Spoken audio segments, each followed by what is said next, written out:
Hey folks, welcome back to the channel. My name is Chord Dave. It's Chord Dave Live right here. So happy Saturday and cheers, Sláinte to you. So you may notice there's a big microphone in my face. Changes.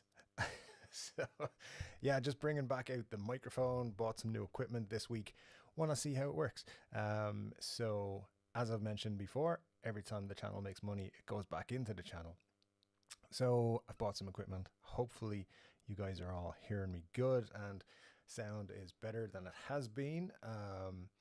I've liked the mics I was using, but just went with more of an interface and microphone setup. So let me know if you think it's good or bad later throughout the show.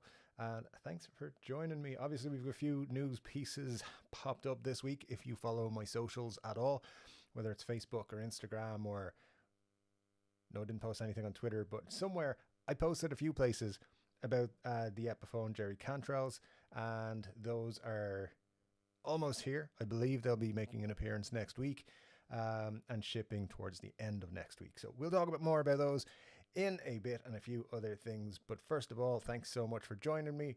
It's super cool. If you are new here and you haven't subscribed yet, you do have to subscribe to be able to chat in the comment section.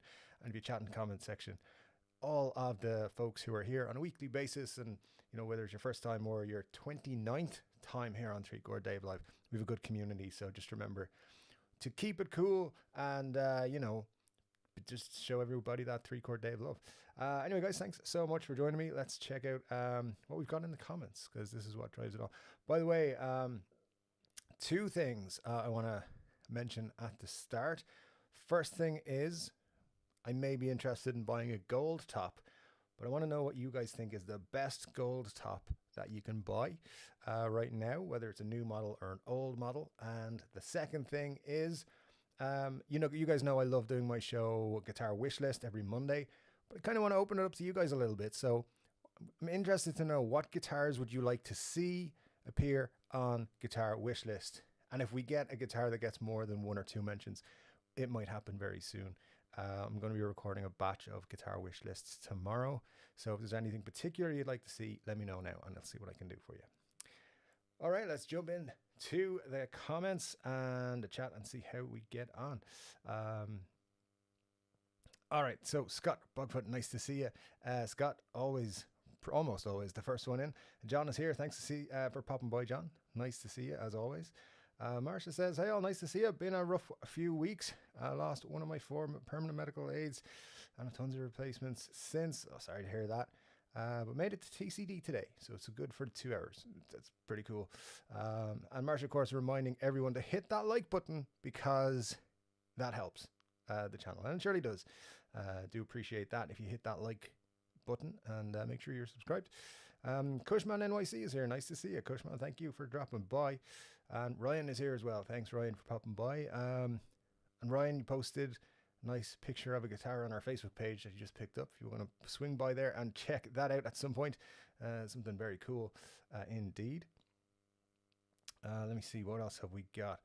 Cushman says that his 61SG standard Epiphone arrived and is loving it. Very cool. Yeah, I've been eyeing one of those lately. I have to say they look very cool. So yeah, very jealous. But Thomann have them in stock. Thomann have some pretty cool stuff in stock at the minute, actually. So they're tempting me. Anne says hello and nice to see you, Anne. Thanks for dropping by. Todd Moore is here. Todd, always a pleasure to see you, my friend. Anything happening this week? Lots of things happening, but the big thing is the Jerry Cantrell. I mean, I think the specs for these have actually been out for a while. People have kind of known what was coming from them. We did mention them on the channel a little bit, but we got more information in terms of pricing and everything this week. So we'll talk about that in a bit. So yeah, that's about it, I think, really, guitar-wise. Scott, you got the case for the SG. Very cool. Yeah, that's exciting. I'm looking forward to checking that out. Very cool. Chris is having a brew. Chris from Coburg's having a brew. Very cool. And cooking up some grub. Nice. Yeah, I should get some grub, actually. What time is it? It's at least 2 hours away from getting grub. Anne says the SG looks great in the case. Excellent, yeah. Haven't checked it out yet myself, but will get around to it. Looks very cool. Or I'm sure it looks very cool. Todd congratulating Cushman on the 61. I'll celebrate you in a bit with your namesake Herb. Say no more. We'll say no more. Todd always hits the like first, even when I waited all week for a video. That never happened. Yeah, sorry about that. One of the things that did happen this week was I did have a technical glitch. A technical glitch meaning nothing worked. And the SD, rookie mistake. I've always been just using one SD card. And this week it decided to not work anymore. It was like after Monday, it was like, nah, not gonna let your computer read me anymore. So had to go buy a new one. I just didn't get time until today. So I have a new SD card now. So all the recordings will be done tomorrow for next week. So definitely will be stuff out next week. Promise. You know when I promise, sometimes it happens. So it's all good. Dave got himself a fancy mic. Yeah, I used this on the channel for a while, a couple of years ago, and it's been sitting on my window right here, right over there, for a while, because it didn't sound very good. So yeah, we'll have to see how it sounds. I can turn it up. Chris has said it's pretty quiet, and Cushman says it sounds good. I'll wait till I see what I got. Let me turn it up a little bit. It's at about 75%. So let me know how that is. I've turned it up to about 80 there. Todd says sound is a bit muffled here. All right. Let's see. Warn us before you tweak your gain so we can lower our volume. Yeah, oh, hang on. I'm gonna press the button for it to be a bit better. So here's your warning. So it might be better now. So just turned on the other, what do you call it? The button thing that does the thing. Technicals. Glenn Bailey says, happy birthday, Dave. Thank you, Glenn. I appreciate that. It sounds cool. Hopefully the sound's a little better. I can see some of you saying you could use a volume bump. So, all right. Let me know, because I just pressed up the boost button there. So let's see if it makes a difference. And I'll get to that comment in probably about 25 minutes. And we'll figure that out. So let's see where we were. I saw a comment and it's disappeared. Where is it? All right. I'm pretty sure I saw Muddy H2O in here, but there it is. Muddy H2O, the greatest name in YouTube, says he's pretending we're not here with his fancy new mic. I honestly, it feels to me like sometimes you're not here. It's like I'm in a room all by myself. But there you go. Just kidding, of course. But hopefully you guys actually are hearing me a bit better. I'm going to jump down to the bottom here in a sec just to see what you guys are saying about the sound. Ben Allmark, nice to see you, Ben, says, I bought a used Gibson Tribute Gold Top. She's a gem. Very cool. Tribute Gold Top. I had got one in my wish list actually recently on Reverb. Maybe I can pick that up again. Grandpa Joe says, hello, Dave and everyone. Hope you're all having a great day. Hello, Grandpa Joe. Nice to see you, as always. Glenn says, sorry I'm late. I got an email from Joe Bonamassa for 65% off dog toys. After 35 pages in, forgot what I was doing there. Yeah, I mean, you know, it's having a dog toy sale. Good old Joe. You know, his merch is pretty epic as far as blues guitarists merch goes. Wayne McConnell says hello from Kelowna, Canada. Hello to Kelowna, Canada. Wayne, thanks for joining us. Always a pleasure. Benno says also have an Epiphone 50s LP gold top. She's a gem too. Both great choices at a reasonable price considering. Very cool. Todd says what I'd like to see is a video, any video between Wishlist Monday and the Saturday live chat. All right, I hear you. Yeah, sorry. The last 2 weeks have been not rough, but like technical issues have happened a lot in the last week or two. But we're back. We're everything's working now, as far as I'm aware. Let me just take a quick rundown to see you guys tell me the microphone is working better or not as good. I hear you, but my volume's maxed out. Then Glenn says it sounds better. Okay, all right. Let me see if I just make some adjustments here. Maybe I can.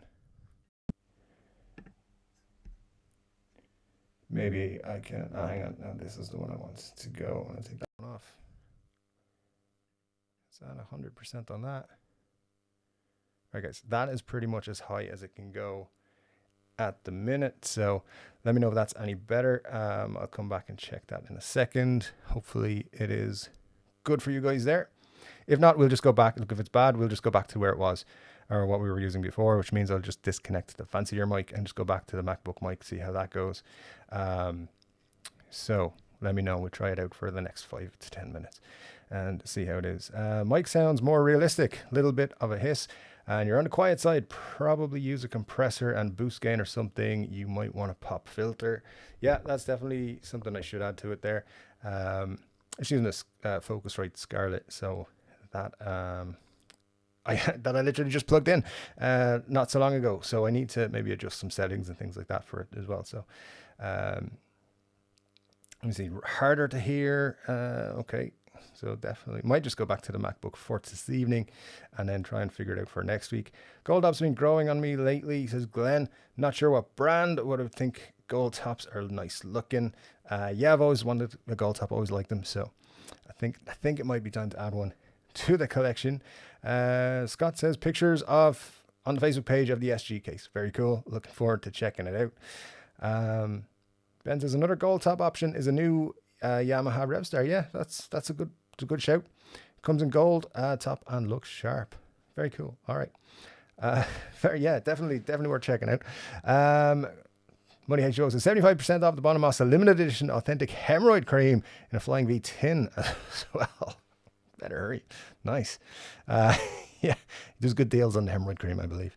Have you seen the new Hitmaker Strat by Fender inspired by Nile Rodgers? Yeah, I have. It's not one that is something that I would be super excited by, but hey, that's all I need to say on that one. I think it's pretty cool that Nile Rodgers is getting recognition. Of course, Fender being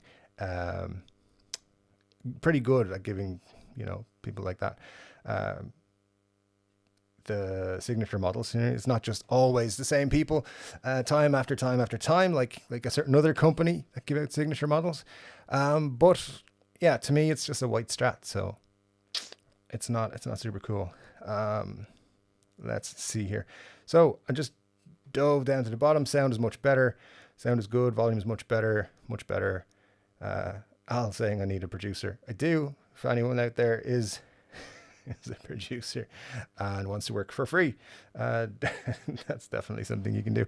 Let me see. All right, so it sounds like we're getting better sound wise, so good stuff. Let me know. I'll dig into the how to use that thing a little bit better. Hopefully next week it'll be good again, and on videos during the week. Actually, I'm doing a block of recording tomorrow, so I'll figure it out by then at some point, hopefully. So anyway, thanks for letting me know about that not being great, guys. We'll figure it out as we go through. But yeah, Nile Rodgers Fender Hitmaker Strat is a pretty cool one. It's just not something that would super excite me. That's all. But very cool. Let me see. I remember the mic. You just never used it on the stream. Yep, never used it on the stream because I didn't like how it sounded. But now it's back because I have the thing. I was like, and basically it is a test on it. So yeah. Anyway, hopefully we can get it to work and sound good. Let's see, Anthony. Hi, Anthony. It's good to see you as it always is. Says, Evening Dave, happy birthday. Thank you very much. Yeah, I appreciate that. Cool video on the Fender Montego. I like that guitar wish list is showing interesting stuff I have never seen before. It's a great series. Thanks, man. I appreciate that. Thanks for dropping by.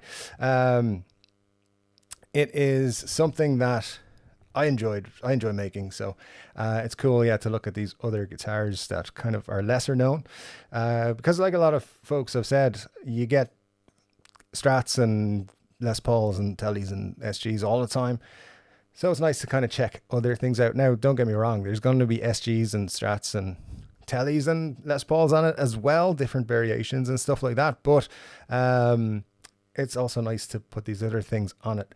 And it also gives me a chance to look into these other guitars that maybe I want to pick up. And if some of them are on the less expensive side, I will be looking at picking them up at some point in the year. So it's really just an excuse for me to research guitars I might want to buy. So yeah, Anyway, glad you're liking it. And yeah, thanks for watching. That's a really cool comments to receive. Al Adolfson is here again. Of course, thanks Al for popping by. We always love to see you here. Says what's going on, and lots of stuff, to be honest. Ryan says I had a tribute gold top as well. They're pretty cool. Excellent. Good couple of mentions there for a tribute gold top. Yeah, I was looking at one with P90s, like, and they had the black plastic covers. So that was one I had on my wish list on Reverb for a long time. I think it might still be there. I'm not sure. SB, hello there, SB. Thanks for dropping by. Says, thank you for your advice last week. It worked and things are a bit better. Cool. Well, glad to hear it. Yeah, sometimes my advice is awful and sometimes it works. So glad it worked on this occasion. And thanks for letting me know that you're doing well. Appreciate that. Scott says, is it a top address or side address mic? It looks like an Audio Technica. It is a Rode Podcaster, I think. It's definitely a Rode Podcaster mic. Actually, I have the box here somewhere. And loads of other crap as well over here.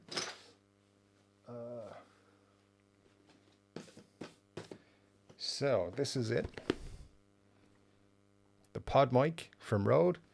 A very dusty box that sits on the window. That's the mic. So yeah, I'll be honest with you, when I was using it for videos, I wasn't a huge fan of the sound of it. That's why I went back to using the wireless mics and using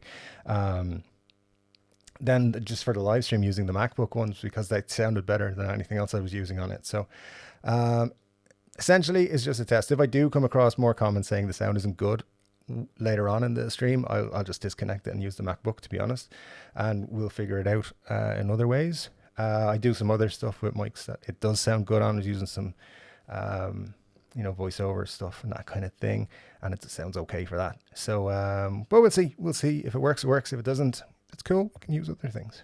Marsha says, oh my god, my service dog just heard that Bonamassa has dog toys, and it's like, where's mine? Oh yeah, you got to get him a Bonamassa official toy, that's for sure. Anthony, of course, reminding us all, don't forget to hit that like button. Yeah, that's important. Hit that like button because it all helps the channel, as we mentioned before. But yeah, appreciate that, Anthony, for sure.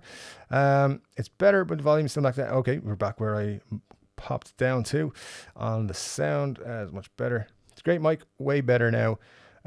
Better when you're right on top of it. Okay, cool. I'll try and stay as close to it as I can. Yeah, good stuff from Marsha here. Sure, give Dave an excuse to buy more gear. Yeah, I need all the excuses to buy the gear. That's for sure. Any kind of gear. Spend most of my time looking at gear. Ryan says, for gold top, unless you're willing to pay for custom shop, not at the moment. Check out the Gibson LP Classic Bullion Gold. Yeah, that's a pretty cool one. I do like that. Of course, having seen it a couple of times before. What happened there? Something, it looked like the picture went out for a second. All right, let's just roll on. Muddy says, it's a little better, but even at max volume, I still can't hear you over the Pornhub tab I have open. It is a problem that I have. I can't talk over the Pornhub. Sorry about that. But just try and stick with us for like, just give us like 5 minutes. That should be enough. I think, I don't know. Al says, likewise, Amber is screaming way too much.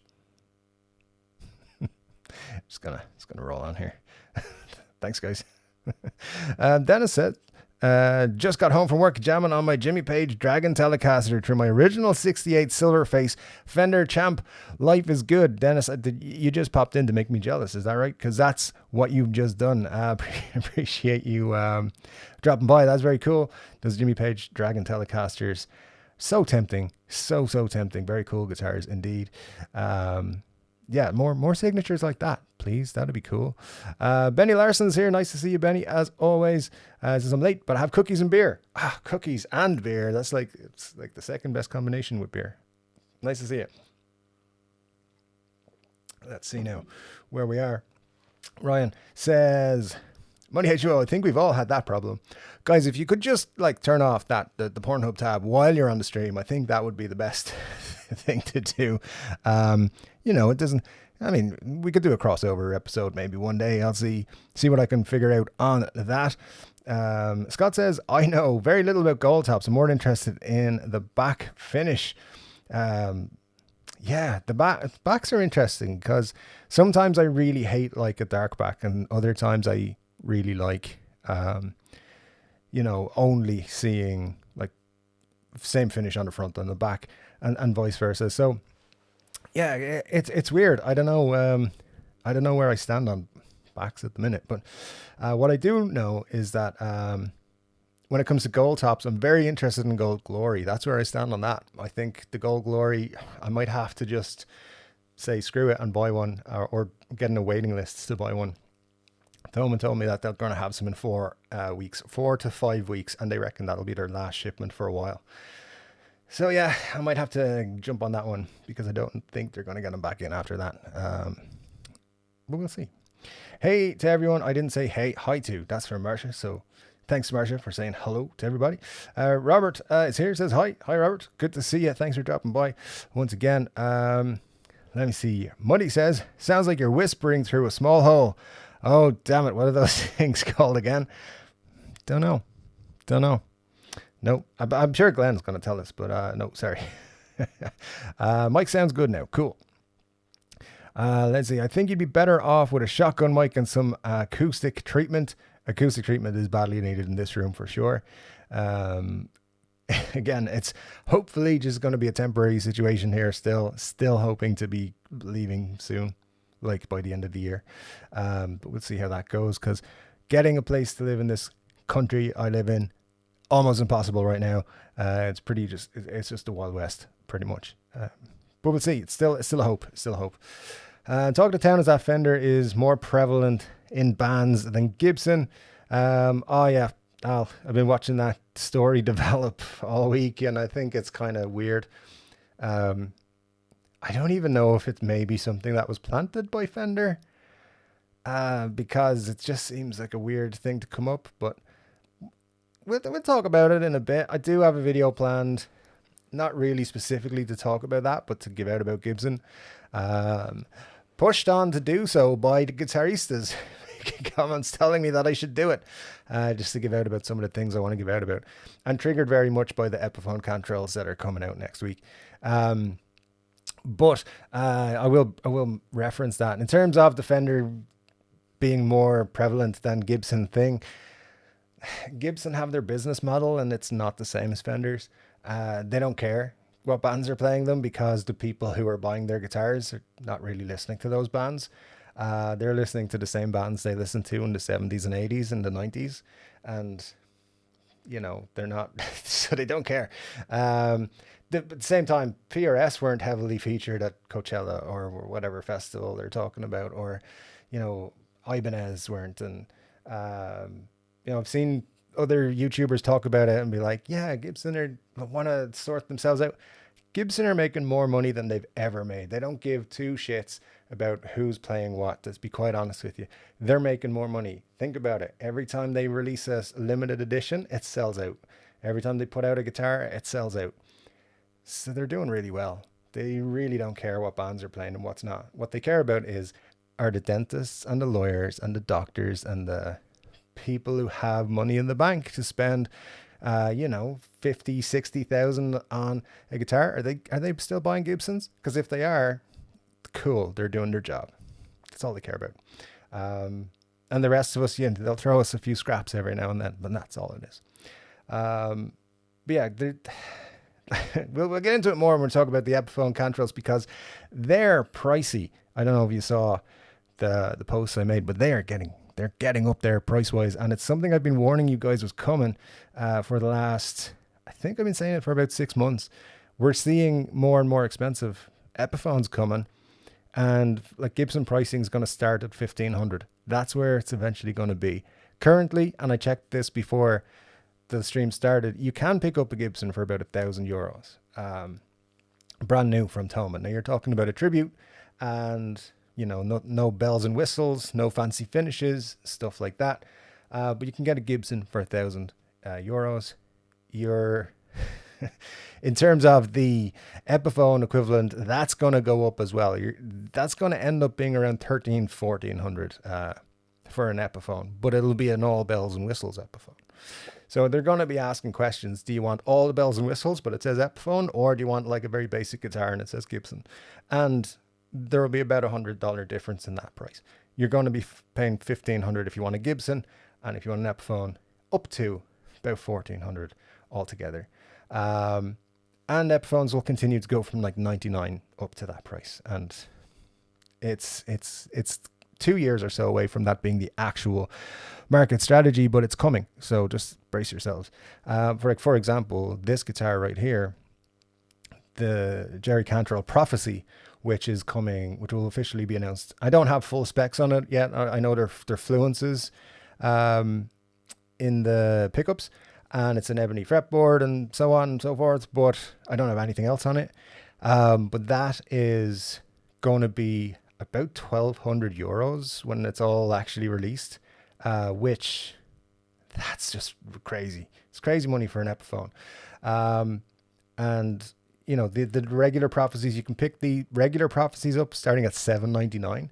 So €400 more is ridiculous. Anyway, that is that. We won't get into it too much right now because, oops, wrong button. I guess I will get a little bit. Where's the thing gone? It's just taking it off. There we go. All right. Glenn has very kindly put in a super chat. Thanks, Glenn. Appreciate that so much. It says, don't mention Steel Pander's Glory Hole. It's Dave's birthday. Don't say Glory Hole. We agreed not to say Glory Hole. Gibson's getting ready to launch a new line of hats. This is right, private, right? Holy shit. All right, Glenn. Thanks. Let me just confirm that that is what you said to everybody, just in case anybody hasn't seen it. Let me see.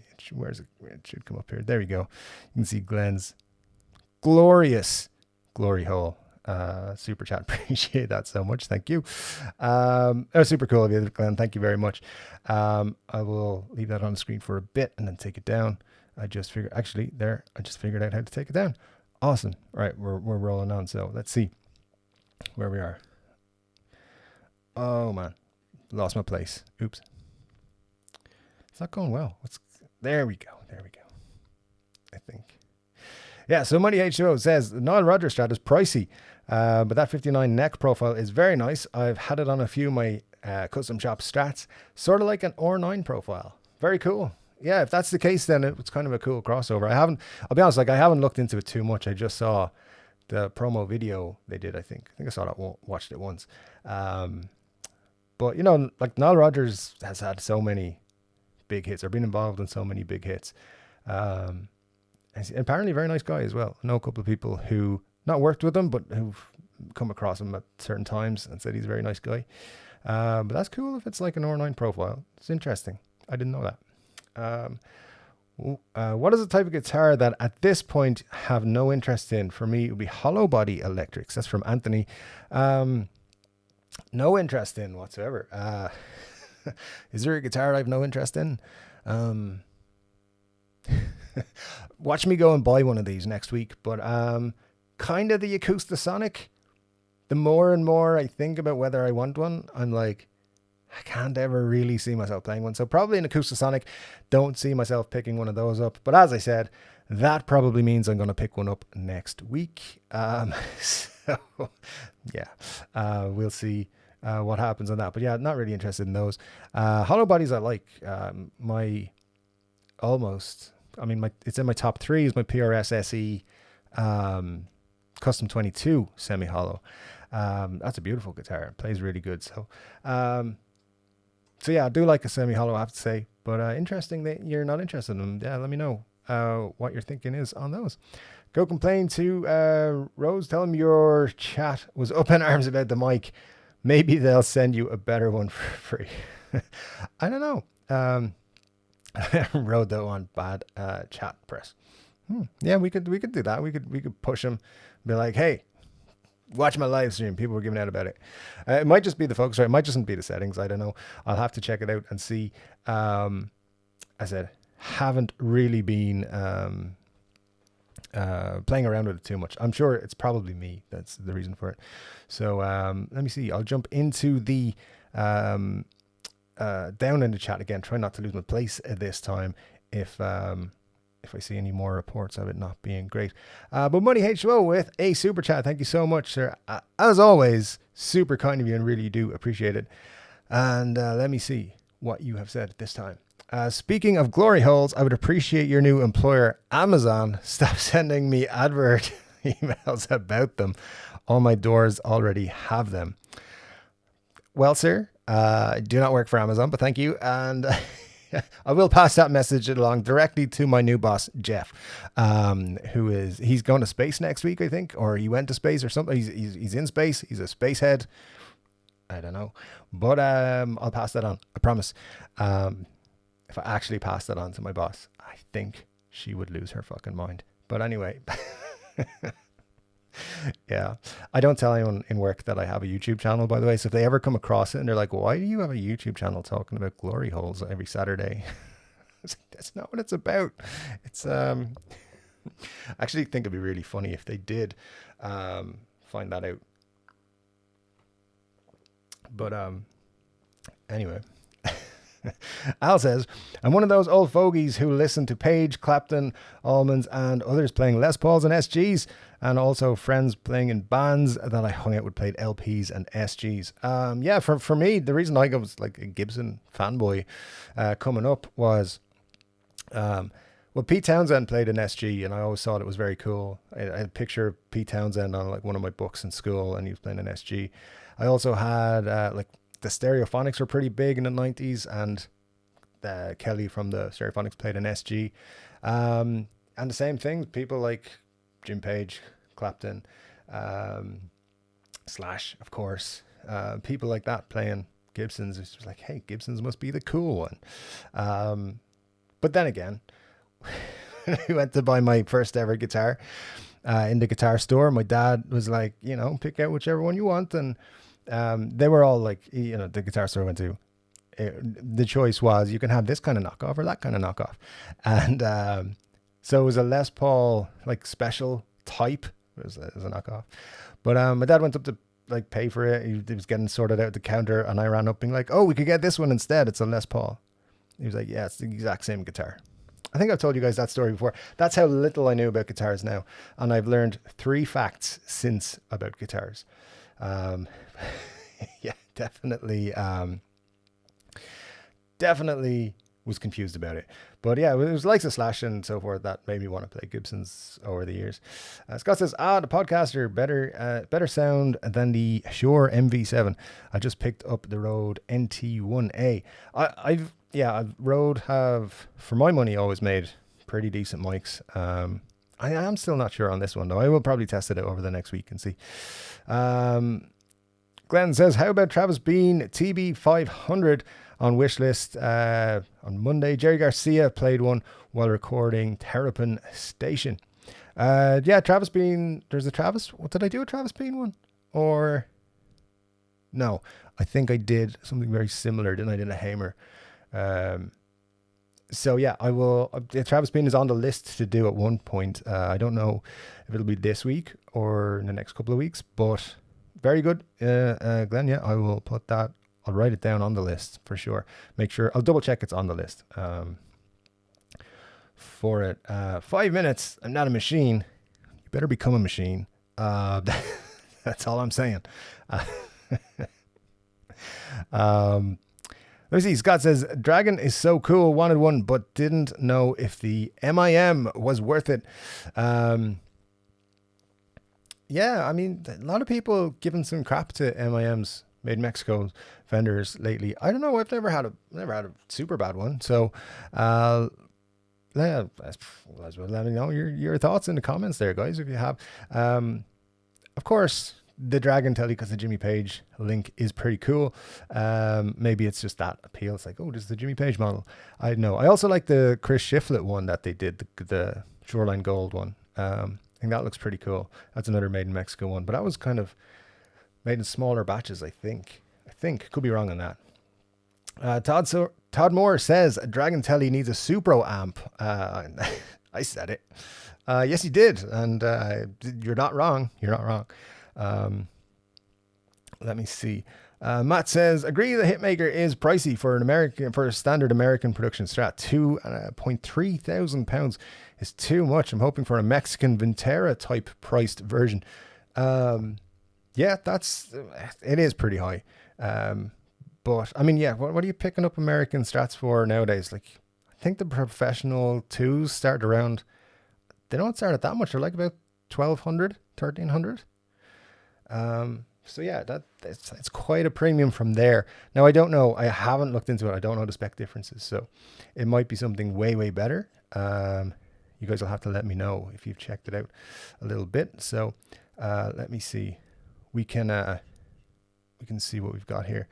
So sorry guys, I'm just having pop-ups and everything arrive on me here that I need to close down. It must be that page that Muddy was telling me about, or the tab he had open. There we go. Let me see. We're 37 minutes in. 'Tis time. Geek Lord. Oh, and happy birthday. See what I did there? Auto translate. Thank you so much, Muddy, for this second super chat of the evening. I do appreciate it. It is super cool of you to do so, and honestly, it is way overboard. So thank you, sir. I appreciate it a lot. Speaking of Geek Lord, he has a guitar I'm interested in buying, and I don't know what to do about that feeling. If you guys have seen, if you check out his store on a regular basis, you might see he has a guitar that is listed a Les Paul piece from 2014, and he has the mellow green version up for sale at the moment. However, it is a project, I guess, because you would have to refinish it. There's some movement in one of the body pieces, and the case is a bit dirty, and the case is one of the selling points of that guitar for me. I think they're really cool. So I'd love to know what you guys think, and if you've seen it. Did I take a picture? I was going to bring a picture with me, but I didn't. So there you go. Things have been working out for me, you know. I didn't. Let me see if I took the picture to upload. I don't think I did, though. What's that one? That's definitely not it. No. Okay, so if you go on to Reverb, just look up Les Paul piece and you'll see the guitar he has for sale. It's €1,500, and I'm like, that's a good price for those guitars. So yeah, I'd love to add one of those as a Les Paul to my collection, but I do have my eye on another Les Paul. So I'm thinking about it. It'd be funny to buy a guitar off him and be like, can you come on my show? And then he'd be like, he'll watch the show and then he'll say, who's Geek Lord? That would be fun, buying a guitar from Geek Lord. Anyway, let's see what happens. Glenn says, I don't like a different color back if it's many shades lighter than the front. Yeah, I many shades lighter. I prefer lighter backs than darker ones, to be honest, but I get where you're coming from. I think I'm just a bit weird in that case. Let me see. Cushman says there's a Gibson LP classic gold top in my local shop. I'm gassing for it bad. Yeah, that sounds nice. That sounds very nice. What I do want to pop up is a Les Paul Les from Les Paul Les Plus from 2015. Like, that's the gold top I've wanted for a long time. There was only a couple of hundred of those ones made, and those are very, very cool. So that is something I'm looking out for. If you guys see one, let me know. I would be super appreciative of that. Let me see. Ryan says Gold Glory is nice, but the neck is super thick. It is. P90s. Yep. I love P90s. So they're so great. I knew Muddy was going to say this particular comment. Like, I could have written it word for word as to what he was going to say. Of course, David wants a guitar with glory in its name, and you're not wrong. Because I think it's funny. It's a little in joke we got. So yeah, you're 100% right on that. Todd says, you should ask to reserve one of those JJN gold top jobs. You know, the gold glory hold. Well done. Well done, my friend. I like how you squeezed that in there. Yeah, I said it.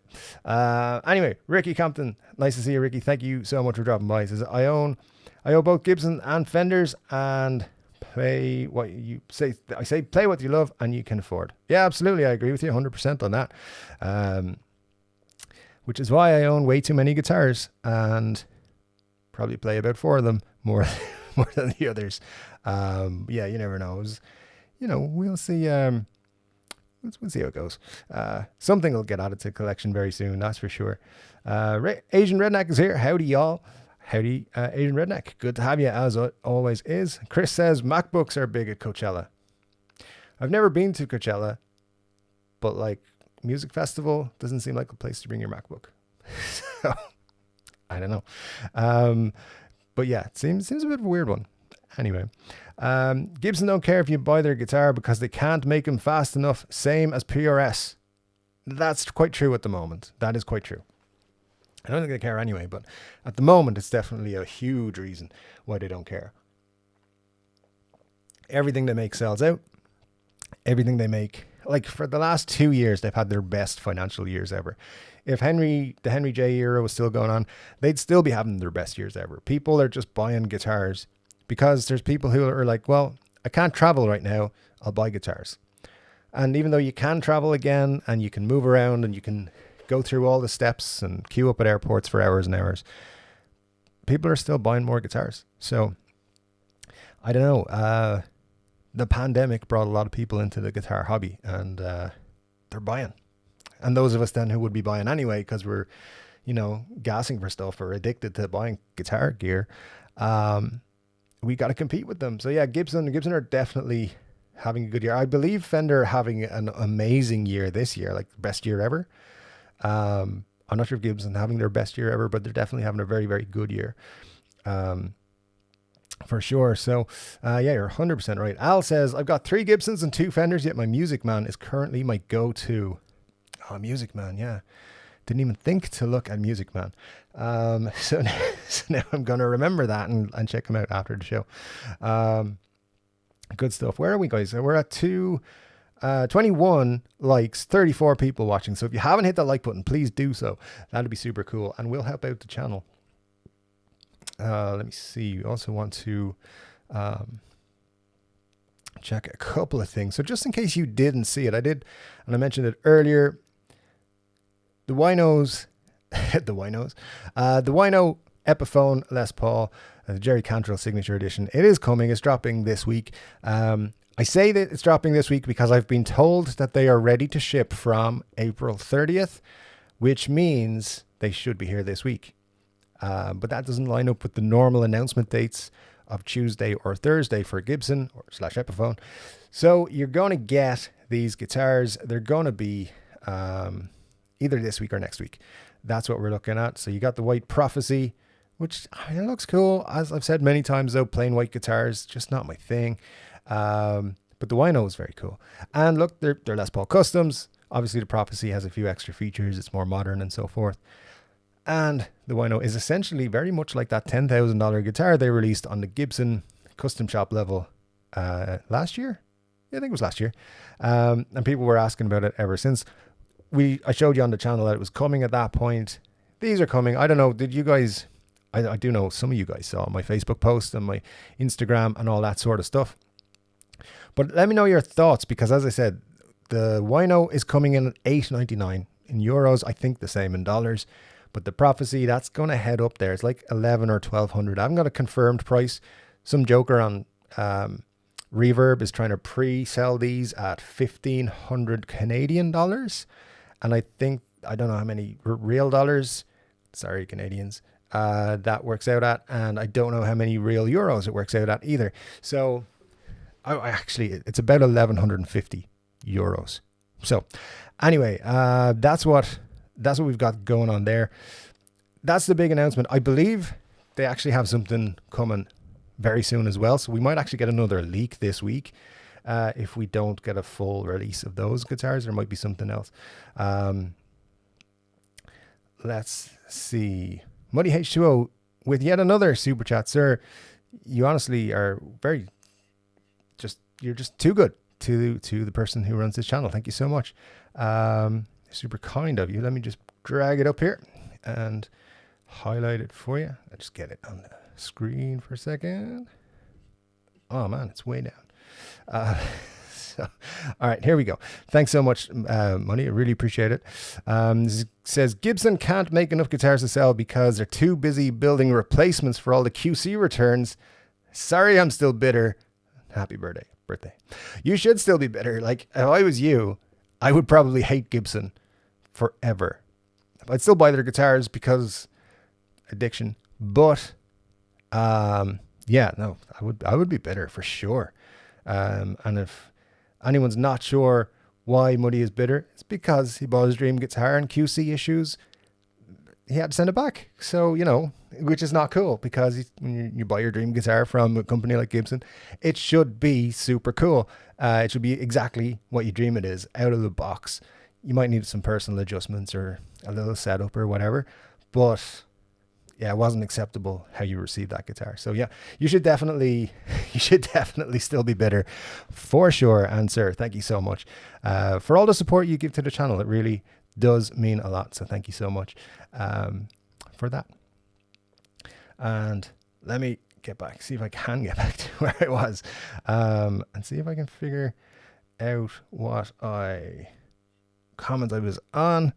I think I've got this one. I'm going to take that down for now. Thanks, Muddy. So Ricky says, I got to say, I play a Tony Iommi Gibson USA, and I believe it. And believe it or not, my Jim Root Mexican made telly. So used to the, I so used to the 12-inch radius. Yeah, the Jim Roots are cool, actually. Yeah, they're very cool tellies. So not surprised by that. The Tony Iommi SGs are cool. Like the recent one, I presume. Those are very cool. Yeah, very cool guitars. I say this every time they come up. I think they were overpriced. I think they should have been about €300 less than they were, maybe 400. But they're still very cool. Very, very cool. And Tony Iommi, obviously one of the best there ever was. So, like, I like Sabbath. I like Tony. Very, very cool guitar. Kind of jealous. Not gonna lie.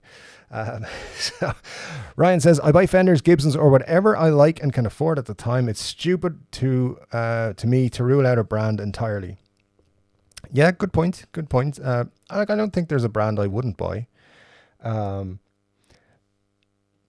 unless they really pissed me off. But yeah, no. Anyone who makes something cool, I'll pick up if I like it and can afford it. Let me see. Muddy says, I'm still debating on picking up another Corina V. I like torturing myself. Yeah, I hear you, man. I hear you. In terms of that, look, that Corina V you posted on Facebook, it looks cool. It does look very cool. Some of them have got to be good, right? Because otherwise they wouldn't be able to sell them. So some of them have got to be good. You got unlucky, and that happens way too often when you buy a Gibson. I think maybe give them one more shot. Because, look, you clearly want one. And it's a cool, cool guitar. And as you know, I'm fully fledged member of Team Flying V now. So I fully support being, you know, the person who buys the Flying V. I nearly said irresponsible, but it's actually not irresponsible to buy things for yourself. So there you go. I think you should buy it. If the one you posted the other day is still available, for sure. Let's have a look here. We got Al says, Guitar Max videos recently displayed an LP and a 335 by new company called Latitude. Beautiful stainless steel frets with rounded edges, not up against end of fretboard. Stays in tune. $275 to $350. That sounds interesting. That is interesting. Yeah, I haven't seen that video. I don't watch Guitar Max very often. Don't know why. Just never pops up on my feed, to be quite honest. When he does, I tend to like his videos. I don't know. I saw one announcing the Harley Benton DIY challenge this week. which I might do for the crack. I have an idea for a guitar I'd like to have, so which no company's ever going to make or be allowed to make. So I might do that, and it's just a paint job that I wanted to put on it. Yeah, we'll see if I do something about that. But that's interesting. I might have to look for that video. Well, thanks for letting us know about that. Ryan says, shit, I just bought a Dan Electro from a thrift shop for $60 and it's awesome. Yeah, that's the one you posted on Facebook group, right? The blue one. Looks cool. So yeah, definitely awesome that you were able to pick up a guitar that cheap. That is, that's awesome. So that's one of those cool stories that we always like to hear. Let me see. Glenn says, I've always wanted a white guitar. Not sure if I like it turning yellow. Yeah, well, your Epiphone won't turn yellow. So, you know, that should only happen to, what do you call them? Guitar with nitro. And yeah, poly will be on the Epiphone, I presume. So, that should always stay white for you. But yeah, I get that. If you want a white one, buy a white one. You don't want it to go yellow. Al says, look at this. He can display top chats. Very nice. You can teach an older dog new tricks.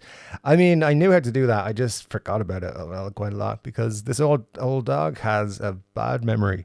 And there's too many things gone in there recently that just forgetting about. Eat H says hi. Hi. Nice to see you. Thanks for dropping by. Ricky says, but I must say the stuff coming out of Fender Mexico factory is really good. Yeah, that's what I'm hearing lately, that the Mexican stuff is pretty cool. So I'm very tempted by it, to be honest. Some of the Ventera models have looked very, very cool. Epiphone has plateaued since the boost in quality they have 2 or so years ago. They need to up it a bit before getting better woods and thicker tops. Then I'm cool with an increase in price. Interesting, yeah. It's some very good points there, yeah. I mean, up the QC, better woods, thicker tops. They're essentially using the same stuff that Gibson's using. And look, the more pricier ones, the ones that are $1,500 or $1,400, whatever it is, they'll have Gibson pickups. They'll have, you know, higher end woods, as you say, stuff like that. So they will be top of the line as far as guitars go. They'll be basically the same as say a Les Paul Custom, but with I don't know, like Supreme features or whatever, and it'll be an Epiphone and it'll be a dear Epiphone. That's basically what it's going to be. But they're going to slowly bump up the prices. It's not going to happen overnight. It's not going to be like, hey, we're increasing Epiphones. They're going to slowly bring out models that are slightly a little bit more expensive than the previous one over time. So I believe. So let's see. Where are we now? Here we go.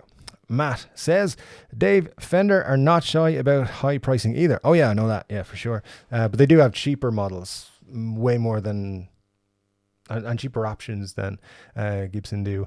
Did you see the El Macambo custom shop Strat and Telly's 11,000? Outrageous. Yeah, absolutely. And like, weren't those Hot Wheels ones? Remember we did the video? I did a video about the Hot Wheels collection. Though I know they were custom shops, but those were like 12,000 each as well. So yeah, Fender, listen, Fender's not shy about having pricey guitars. That you are 100% correct. Remember those? What do you call them? Game of Thrones ones they did. Which I thought were atrocious, but hey, everyone has different tastes. But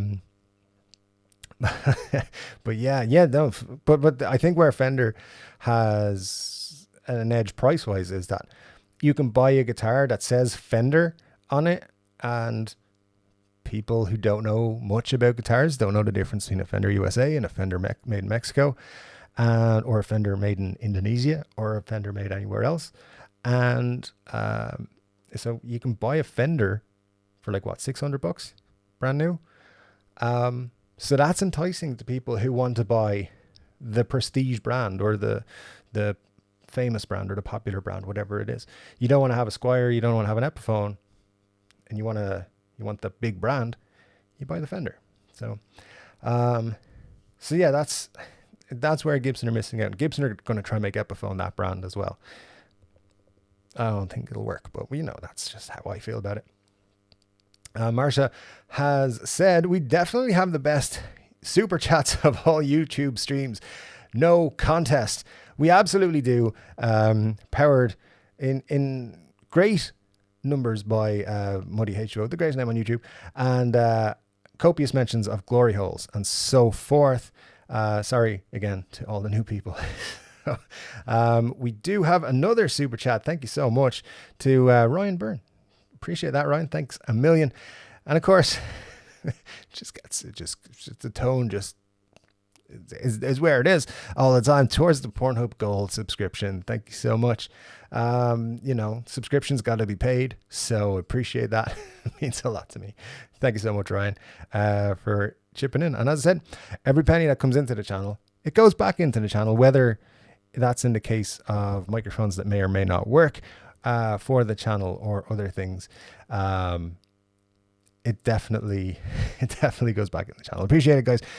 You're spoiling me tonight. Thanks a million. It's really cool. Let me see where we are now. I'll try and get back up to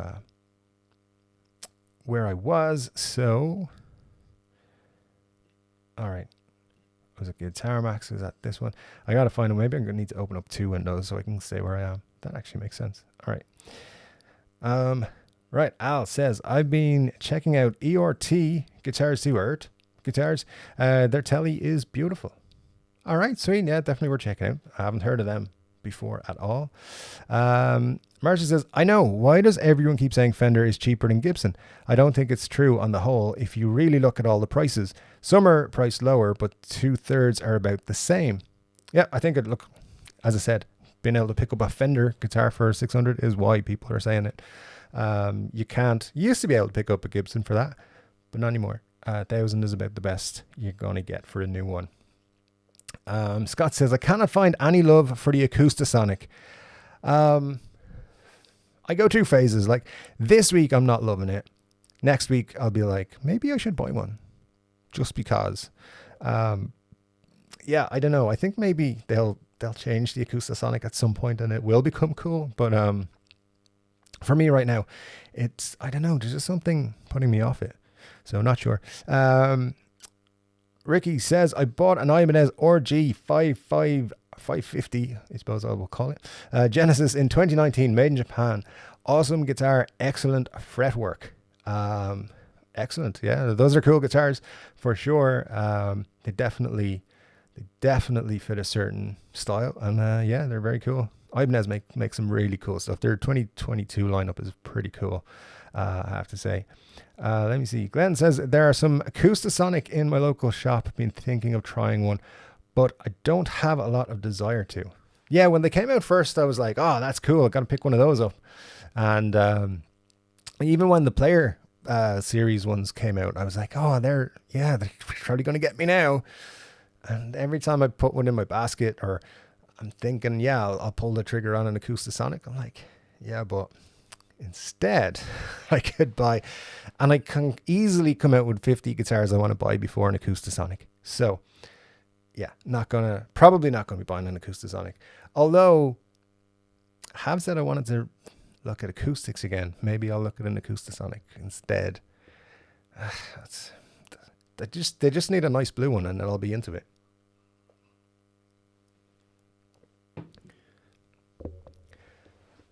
So Cushman is telling Ricky he got the 61 Epiphone SG. Those are, see, I mean, that's up there. That's a guitar I want because they're cool. So yeah, has anyone got experience with an SG with a Maestro? Because I've never played one with a Maestro on it. And I really want one. I think they're cool. Like, they look cool to me. I just don't know whether I want to pick one up. So I've looked at the Epiphone ones that have the Maestro. I don't like, because they have that stupid looking veneer on the back, which is, I don't know why they do it. It just looks fucking repulsive. But when it comes to the Gibson one, they keep putting like mini sales on them where they'll take €100 off on Thomann. And I'm like, I think I could be pulled in if they did a decent sale on them. I don't know. Let me know what you guys think. Any thoughts on the SG with the Maestro? SG is always a winner, by the way, but with the Maestro is something I'm interested in hearing thoughts on. Robert is here. Hi, Robert, all the way from Adelaide, down in Australia. Anyway, it's late again, finally up. Morning all. Morning to you, Robert. Thank you so much for dropping by. I do appreciate you spending part of your Sunday mornings with us every week. That is super, super cool. So let's have a quick look what we've got else. Al says, hear about a guy whose Acoustasonic cracked on the top. Fender did send a new guitar to the guy. That's customer service. You can't beat that. That's a really cool response from them. So very good. Ricky says, yeah, I own 3 Gibson SGs, Cushman. I love them. I play them more than my Les Pauls. I would definitely play an SG more than a Les Paul. 100%. And I will probably add more SGs to my collection over the years now than I will Les Pauls, for sure. I think I'm on the hunt for one Les Paul, like will be my main Les Paul, my one Les Paul, and then I'll add other guitars. But there will be multiple SGs in my collection when I stop collecting, whenever that may be. So if my, people who could have access to my bank could control that, it would be sooner than I will let it be. But we won't talk about that. It's because it's nearly my birthday. Scott says, is it your birthday, Dave? Yes. Happy birthday, man. You effing rock, man. Oh, thank you so much. Hope you had a great day. It's actually my birthday on Monday. So yeah, thank you so much, though. I really do appreciate it. Yeah, my birthday is my 40th birthday this year is Monday, and my Flying V's 40th birthday is on Tuesday. So 2 days of celebration in the house this week. Although I may be the only one celebrating the Flying V birthday, it's still a special occasion for me. So yeah, hopefully some cool stuff will come. I'm waiting for a delivery of some stuff, and actually I can show you guys. So the Flying V is getting some work done on it, and these bad boys are going in. Vintage Blues, Seymour Duncan's. I went with these just as until I can get some vintage Dirty Fingers to put into it, and then I'll put them into something else. But those are the choice for the Flying V for its 40th birthday, and they should be going in this week, and then maybe I'll actually get around to making a video with the guitar. We'll see. I mean, if I get around to making it, you might see it in a week or two. We'll see how it goes. But yeah, thanks anyway for the birthday wishes, Scott. I appreciate it. Let me see then. If you go on Fender USA and open Gibson USA, to price compare every model, it becomes clear. Other than the tellies, for the most part, they're pretty dead even on pricing. There'll always be models that match. Yeah, absolutely. But yeah, look, they have pricing models that are the same. They also have different ones. It depends what you're looking for. You can find comparable models in the same price range for sure. Let me see. Ricky says happy birthday. Thank you so much. Appreciate it. Jess says happy birthday. Thank you so much. Yeah, especially with Fenders with stainless steel frets for the pricing. Yeah, it's true. Look, I think personally, if I'm shopping for a Fender, I'm not shopping for a Gibson anyway, and vice versa. So, because like I'll go in and be like, oh, I want to buy a Les Paul or I want to buy an SG. I rarely go in thinking I want to buy a guitar. That's just me. Maybe like I'll have an idea what I'm looking for, and of course that can be changed. But especially if I'm buying online, I'm just going to go and look at the models I'm interested in. So, but when it comes down to, at the same time, having said that, if a Troublemaker Telecaster is there, I'm interested in it. I don't care. I don't care what color it is. I don't care what price it is. I'm interested in it. Because it's the best combination of both that I've seen so far. But yeah, I know. Let me know your thoughts on that. Actually, are you guys going in when you are in guitar shopping mode, and like anything's an option, or are you like specifically looking at particular models? Because that sounds what I tend to do. Asian Redneck says happy birthday. Thank you so much. Appreciate that. I think for the money, the EVH Wolfgang standards are a great guitar. I own the Black Stealth one, Killer Axe. Yeah, those are looking pretty cool, actually. I've never played one. I've no experience with one. I haven't seen one in real life so far. but would love to check one of those out. So yeah, I agree with you. Good to hear you think they're killer acts. That's pretty cool. We'll definitely be on the lookout for one. Awesome. Thanks for letting us know about that. Kushman says, is it your birthday? Almost. Happy birthday. Thank you. Thank you, sir. Appreciate that. Ibanez Destroyer for the wish list. Ah, that's an interesting one. Yeah, definitely not a Les Paul or an SG or a Strat. So, so yeah, very cool. Todd, thanks for that. Ibanez Destroyer. Well, I'll put that on the list of things to look at for doing. Because I will say, I think this book here is pretty cool. The 1001 Guitars to Play Before You Die. It is a very cool book, and I do dig it, and I keep moving those bookmarks around, which are still there. But some of the information is very inaccurate in there. Like, years will be off. It'll say 1956 when it means 1958, and it will say this was the first guitar, and it's like, that's the fourth guitar, dude. So, you know, it's a great book, and there's some cool information in it. I don't really trust all the information in it now. So, yeah, I'm not 100% sure all of the information in the earlier videos on the wish list, like the first 3 or 4, are correct. But ever since then, I've been backing up the research and not just relying on the book. But I don't think there's an Ibanez Destroyer in there, so we'll check it out online. I might start just leaving the book behind for things. But thanks for that, Todd. Appreciate it. I will look into that for sure. Way behind on chat, guys, so I will try and catch up. I did, though, just want to remind you guys, just in case anyone else is interested in the Freebird shirt, you got 2 days. They're coming down on my Flying Bee's birthday on Tuesday, the 26th of April. You will not be able to buy this t-shirt anymore if I remember to log in, which I may not, but we'll try and remember. So yeah, Freebird t-shirt. It's a special edition. I've had it up for about 6 weeks. It sold a good few, so it's been popular.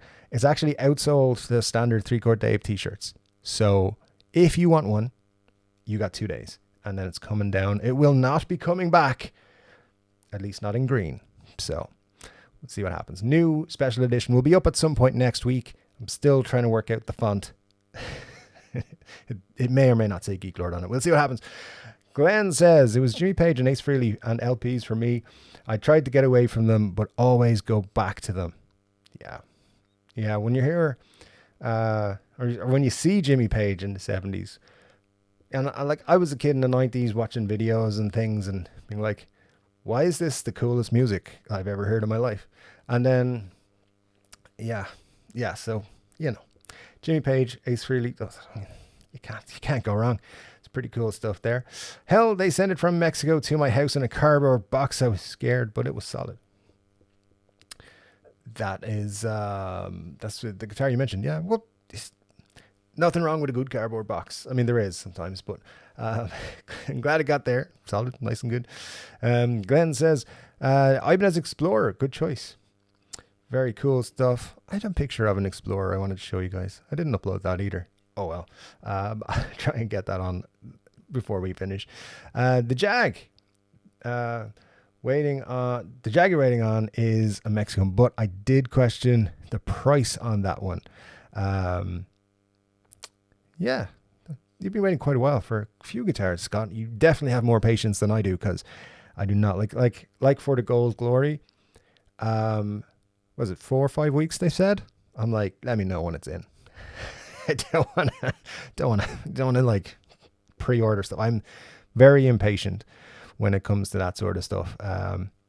First world problems, I guess. My Fender made in Mexico Strat is great. I should sell it since I now have the Clapton Strat. But something has held me back. Maybe procrastination. It does sound different than the Clapton. That Clapton Strat, though, that's a cool guitar. That's a very cool guitar. The Fender Mexico stuff is getting outrageous now. Price-wise, I presume you mean. The stuff they're making is, I mean, they're making interesting stuff, but the prices, they're getting up there. Marsha, for some reason, has said Geek Lord, Geek Lord, Geek Lord, Geek Lord, Geek Lord, Geek Lord, Geek Lord, Geek Lord, Geek Lord. So, just don't know what that's all about. But again, auto-translate has worked wonders there. Thanks for that, Marcia. Dennis Flock says, the Dragon has a slab rosewood fretboard and great pickups. The Dragon itself is just a decal under the finish. Mine is a one-piece ash body, so a bit nicer than the regular made in Mexico's. Very cool. Yeah, the decal, I did see that they... For the did they do a custom shop model? They did some sort of model where Jimmy Page actually came in and painted some of the Dragons themselves, which is very cool. The Made in Mexico ones are cool. They're a good deal. Like, they come in a good package with like the case and everything. So I think they're a great guitar. Like, I think they're a sleeper collector hit in years to come. I think in like 10 years time, you're going to have a pretty collectible guitar in your hands right there. Those ones. So let's see. Very hard to copy and paste fast on phone. Insert about 100 more Geek Lords. That is a fast way to get the banhammer to fall, Marcia. But yeah, for sure. Anyone see Geek Lord's Gene Simmons bass review? The little snot plays bass better than he does six string. I haven't. I think I mentioned it before. I'm not too interested in basses, so that's why I didn't watch that one. It's one of those ones I might watch now that you've said that, because I trust your opinion on those things. But I definitely feel like he was told to promote the heck out of this. I think that's what they've done with this Gene Simmons. And Gene Simmons coming out last week like, Rock is dead and the fans killed it. Please, Gene, come on. Get a new line, for God's sake. Rock's never going to die. Well, I think we all know that, right? And you all know that. Do I need to make a video about it? I don't think so. Tyler made a good one. Music is Win. Made a good video about Rock is not dead. He did mention BTS probably a bit more than I liked, but you know, that's his prerogative. It's his channel. It's all good. He's got a new vibe going on, and BTS apparently is part of it. But hey, it's all good. Scott says the piece is cool. Mint case is needed though. Yeah, that was my thoughts on that one. There was a really, really nice one in Spain a couple of months ago that I missed out on by a few days, and I was really bummed about that. But yeah, I kind of agree that the case might be a sticking point on the one Geek Lord is trying to sell. Make him an offer. Geek Lord seems to deal when things hang around for a while. Yeah, I feel like I did look that he has there's no offer, make an offer button. I might message him and be like, I'll take that from you for a little bit less than you're selling it. But like Scott says, it's a model where you kind of want the case to be really in mint condition. Now, the interior of the case is in good condition, exterior is not. So it's not in bad condition. It's just a bit dirty and everything. And they're light cases. I think they're white or they're hemp, whatever color that is. I don't know. But they're a cool model, and I really like them. I like to pick one up at some point, but I know if he sold it to me for $1,200, I'd take it. I think that's where I would go with that one. I haven't watched Geek Lord for the videos, for the latest videos. They're all the same. I'm never going to be able to buy any of them. I mean, he does occasionally do Epiphones, and cheaper end Gibsons. Let's see. Al also says, watching Johnny Depp versus Amber's third. Oh yeah, that. I couldn't believe that story. Is much more interesting than Geek Lord. Johnny has been amazing. Amber said Johnny and his friends are boring. Bunch of old men sitting around playing guitars. Hey, wait a minute. That sounds awesome. I'm too old, busted to do music festivals anymore. Oh, it's been a long time since I've been to a festival myself. Guns N' Roses concert coming up in 2 months. Will be the first gig I've been to in about 4 years. Anyway, looking forward to it. It's going to be good. To be fair, Depp does sit around playing guitar with old guys. So do I. But my wife's not a psycho. B word. So it's cool. I can't say B word. I presume YouTube is getting onto me for saying words like B word, F word. Fuck it. YouTube's a pain. And Johnny's band, the Hollywood Vampires, has Alice Cooper and Joe Perry. Would love to see them. Scott says, "What are you not drinking, Dave?" Thanks, Scott. Back on the Hobgoblin. Yeah, the old beer of choice. It's one of my favorites, actually, from the Ruby Ale. Pretty cool beer. Started picking it up because there was a special offer on it, and I was just curious, and it's really, really good. So cheers to you, Scott, for asking. I do drink the beer eventually every week, by the way, guys. It's just usually after the live stream. But yeah, good stuff. Muddy H2O with yet another fabulous super chat. Thank you so much for that, sir. I do really appreciate it. As I've said each time, insert comment here. My comments to you, sir, is thank you so much. Like the patron saint of the channel. Presume you're a saint. Don't prove me wrong. Yeah. Thank you, sir. Appreciate it so much. You may be just happy I said you should go buy the Flying V, the Carina Flying V. But I do approve. Not that you should listen to me one way or the other. But anyway, thank you so much.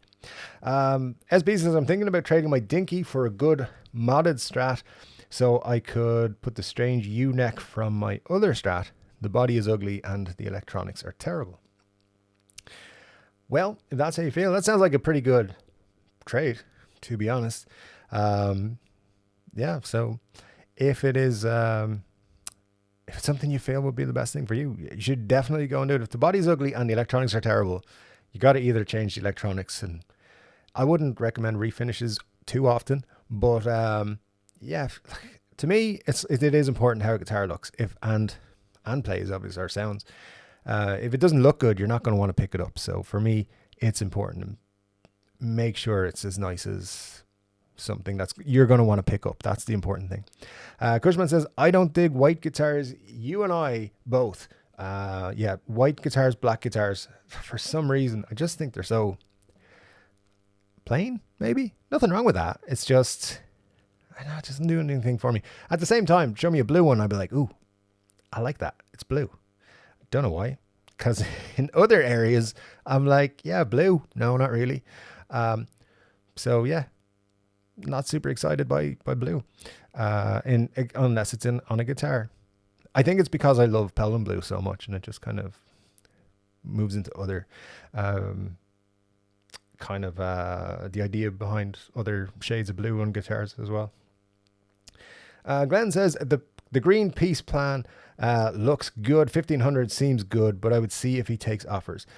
Yeah, that's, I agree with you. The green peace guitar that Geek Lord is selling is, like, when I saw it, I was like, damn, I want one, because I do want one of those peace ones eventually in the collection. I'm just wondering though, like, I think it's okay. I don't think it's a big deal, the problem it has, but it's gonna look ugly for a bit. But it's only really going to be noticeable on the back. So yeah, you could refin the back maybe, but then you're taking away all your resale value if you did want to resell it at some point. So I don't know. I could have somebody do it proper. I don't know. It probably wouldn't be worth doing that, but yeah, I might shoot him a message, make him a cheeky offer. But like, or I will pay you 1500, but you got to come on my show, and we got to be able to grill you on the live stream. All my subscribers get to ask you a question, each one. I don't think he'd do that, but we'll see. Regarding Fender, I heard they have perhaps been not been drying their wood properly in Made in Mexico. That's interesting, Benny. I hadn't heard that. But again, it could come down to they can't make guitars fast enough. So it's very possible that that's a thing. But yeah, interested to know if that's something others have heard. I haven't heard it, but I haven't really been listening out for it either. So I do tend to stay more on the Gibson side of the news stream, and I know more people who can give me usually bad information about them. But let's see. If anyone else is here, let me know for sure. Scott says, what's the finish of the white Cantrell Nitro or Poly? How yellow do you think they'll get? Looks like it's going to fade quick. As far as I'm aware, it's poly, but it's going to be one of those satin polys, I think, that they do. You know, the like on the, what do you call it, the 59s, the finish on that, it's still a poly finish, I believe, but it's not a nitro finish, it's a poly type of finish. So it'll never change. It should stay white forever, as far as I'm aware. But I could be wrong on that. Like, I don't have proper specs on these yet. I'm making complete guesses. Even whether they're ebony fretboards, I'm not 100% sure. I haven't seen a spec sheet. They look like ebony. I was told they're ebony, but I'm not believing any of the information. I was told, all I can see from the pictures is that they look like ebony to me, and it would make sense for the Wino to have ebony, and if that has, then the Prophecy has to as well, I'd imagine. Al says, I'm a Gibson snob, liking Gibson on the headstock. Yeah, I think so. Lots of people are. I might be a little bit. If I'm paying that kind of money, I would think so. Muddy, you have the right to be bitter for as long as you want. 100% on that Gibson. You should be bitter for a long time. Yeah, for sure. I agree. It's okay to be a Gibson snob. Own it. Some of us don't want to be Gibson snobs, but we are. Like, I know I'm a bit of a Gibson snob, but I really wish I wasn't. Yeah. Although I do love Epiphones at the same time. Several years ago, a friend bought a Gibson LP, had to send it back twice before he got an acceptable one. Anthony, I've heard that from a lot of people. I've heard people have way more serious issues like than having to send it back twice, like 3, 4, 5 guitars gone back. I know Chai Pup, who's here in the chat here. In just a moment, I'll respond to Chai Pup. But I think you had a custom, a 59, an R9 that was bad, and Muddy had a bad one. And again, these are high end guitars. These are guitars that should be perfect out of the box, and those ones that's for me the unforgivable thing. Like, I know you shouldn't be saying it's acceptable for QC issues on a $2,000 guitar, but it's way more understandable than on a $10,000 one or a $5,000 one or a $6,000 one or whatever we're talking about in those areas. And I feel like they really should have. They really do have no excuse in that situation. So yeah, Gibson QC has been bad for years. And who did I see this week? There was somebody, big YouTuber, and in their video, it was about this whole Gibson not being at Coachella thing. And they said, Gibson QC has been really good since the takeover. And I was like, no, it hasn't. Like, it got a little bit better, but not from what I know. Look, I'll be honest, I've never had a bad Gibson myself, QC wise. But I know people who have. And Muddy, for example, Chai Pup, another, who said their experiences with the higher end Gibsons were awful. So I've had good luck, and I think that's the thing. You can have good luck, never have a bad Gibson. You can have bad luck and have terrible Gibsons come out of the box, and that's not acceptable. Particularly, I mean, at no price level, but particularly at the higher price levels, it's not acceptable at all. And you should be bitter. I would be. Look, if you bought a car and you paid for extra features and you bought the fancy model or the executive model, something like that. I don't know what cars you guys drive. You bought like the higher end, higher tier model. You want it to be better than the lower tier ones, and you want it to be flawless. It's not always the case, but when something goes wrong, you bring it back and they fix it, right? Yeah, Gibson need to make better guitars and cars, I guess. Anyway, with all that rambling, let's get on. Money says, thank you, sir. I was getting prices on another one a few days ago. I feel like I'm thinking about taking back a cheating girlfriend. I mean, only take her back if she promises to never, ever do it again. Remember when I said my advice was sometimes terrible? My custom shop, Mahogany V, has no issues. It's given me hope, even if it's misplaced hope. Yeah. No, I do think that Carina V will be worth it in the end. I mean, look, they're great guitars. They are great guitars, and if you get a good one, think how happy you will be. That's my feelings on it. And yeah, it was a particularly nice one you posted the other day, so I think you should go for it. And Chai Pup, as I said, you're in the chat. Thank you so much for dropping by. It's good to see you. Thanks for stopping by for a bit. And John, still here as well. Thanks, John. Chai Pup says, just back from seeing Joe Bonamassa. He says hi. Cool. Well, next time you see him, tell him I said hi too. He's a cool guy. He's touring in the UK, isn't he? Yeah, I don't think he's coming to Ireland, so I don't think it's my fault. Could it be? Sorry, Ireland. Marsha says, Guitar Max also said Latitude has some new things coming that aren't just copies of other brands. He saw prototype photos and is very excited about what's in the pipeline. Cool. Was it a sponsored video, or was he just like, hey, check out these guitars? Because it was sponsored. Of course he's excited. If it wasn't sponsored, that's interesting to know. That could lead to something very cool. John's still very much in love with his Harley Benton vintage white Strat. Very cool, John. Yeah, glad to know. Harley Benton coming out with some cool stuff over the summer, I believe. In fact, probably in the next couple of weeks, we're going to see some cool drops from Harley Benton. So keep an eye out for that. Nice crowd here, by the way. 36 people. Share that stream and hit that like. Help others find Dave. Help Dave find Dave. Yeah, thanks so much, guys. That's cool, Marsha. Thanks for letting me know. Yeah, appreciate it. Got to be the mic. Very, very true. Very cool stuff indeed. Thanks so much, guys. Every one of you joining means a lot to me. I appreciate it. Whether you found me on Instagram or what's the other one? Facebook or on YouTube. It means a lot if you pop along to these streams. We do have some good fun, and you know, you'll find out. We talk about some weird stuff, so it's all good. What's your opinion on Joe Satriani getting with Alex for a Van Halen tribute tour? I mean, it sounds pretty cool. A Van Halen tribute tour, I don't think is a bad thing. And yeah, Joe Satriani, not a bad fella to have do those tunes and stuff. So will be interesting to see how that goes and if they come to Ireland.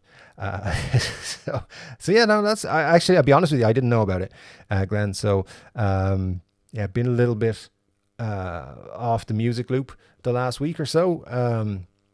I've been listening to my Spotify playlists, made a new one, all that sort of amazing crack.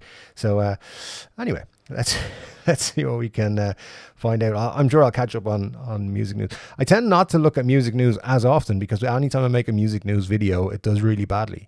So I get tempted then to make music news videos and nobody watches them. So like when my channel was doing about 600 or 700 views per video, at one point last year, I made a video about the Foo Fighters doing a tour or doing something, some announcement they made, and 16 views. Like the average was 600 or 700, and I got 16.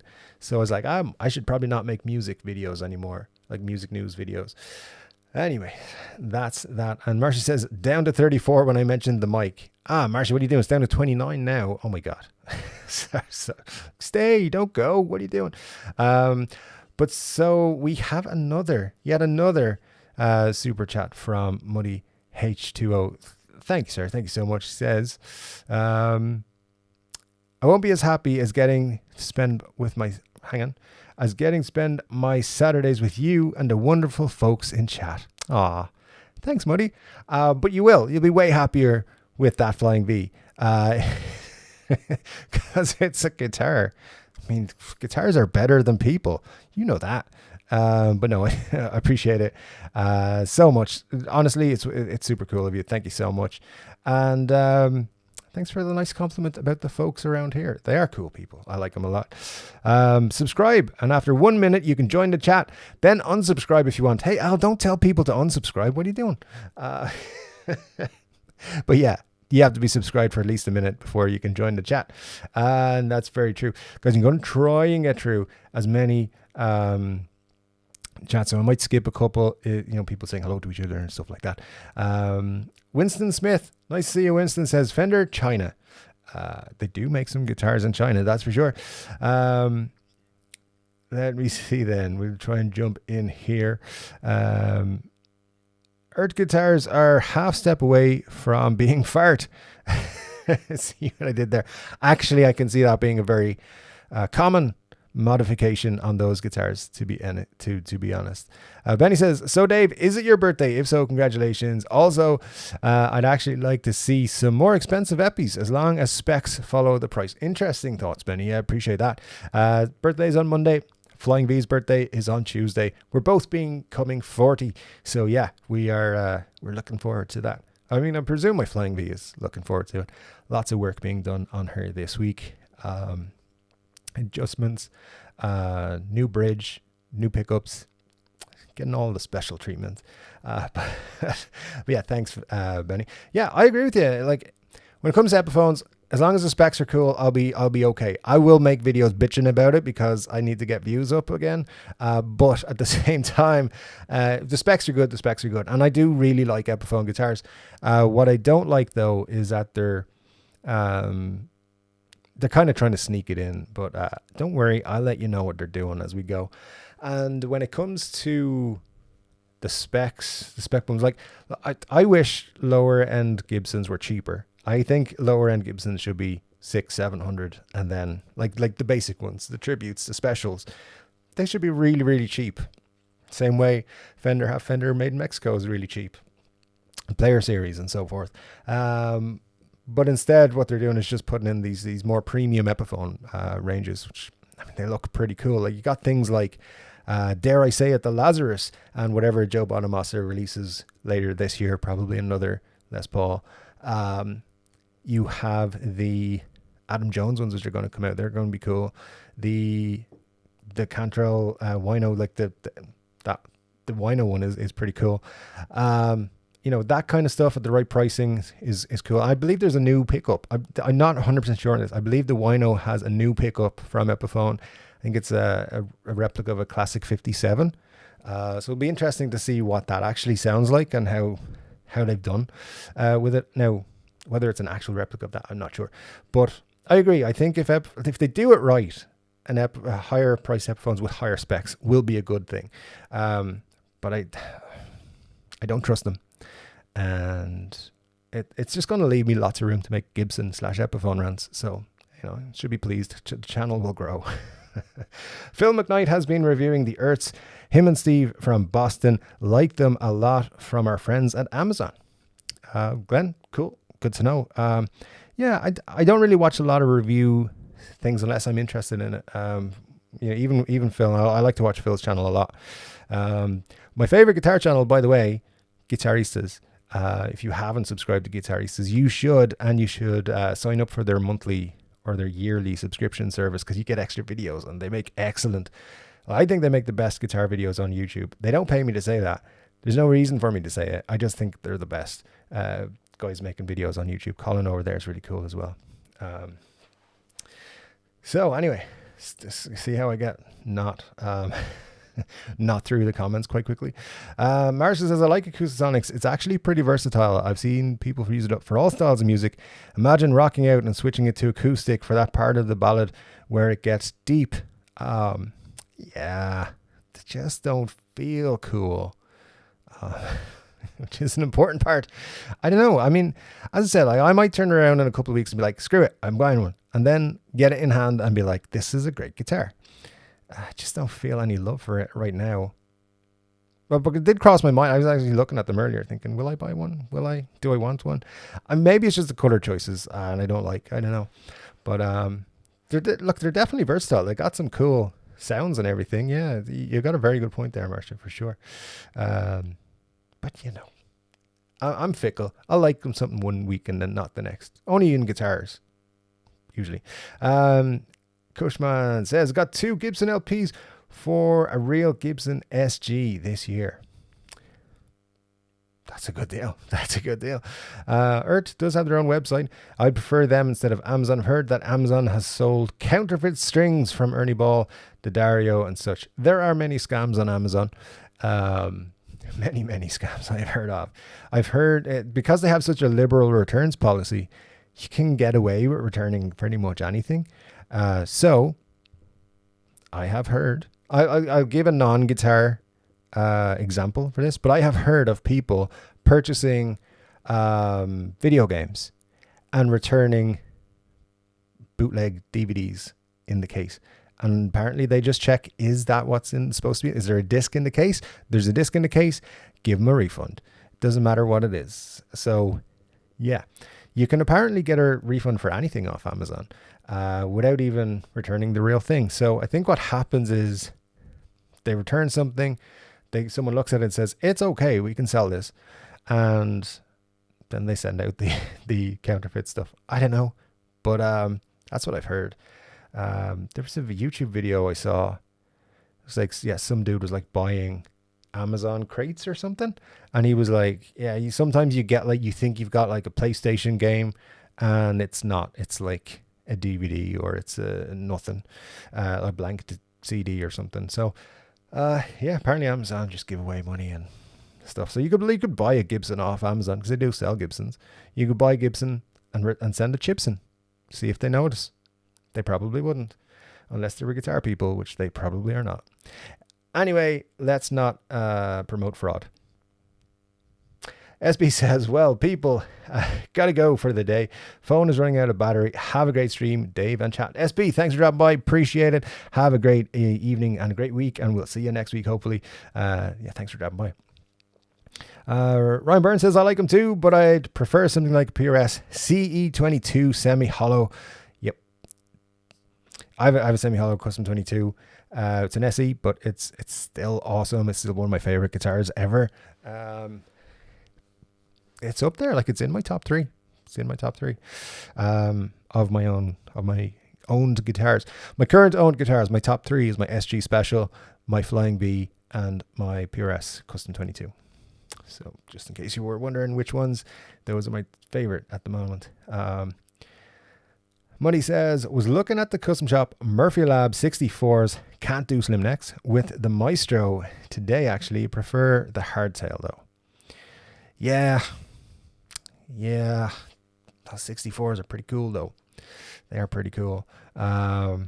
Is the Maestro on the Gary Clark Jr. 3 pickup SG? I don't think so, but that's a very cool SG as well, which I'd forgotten about. So yeah, I might have to check out Reverb to see what they're going for at the minute, but those are cool. I like them a lot. That might change my mind on the Maestro. Steve Norvell, thanks for dropping by, Steve. Appreciate it. And he says, Gibson definitely cost more, but a lot more goes into making a Gibson, the binding, the set neck, and so on.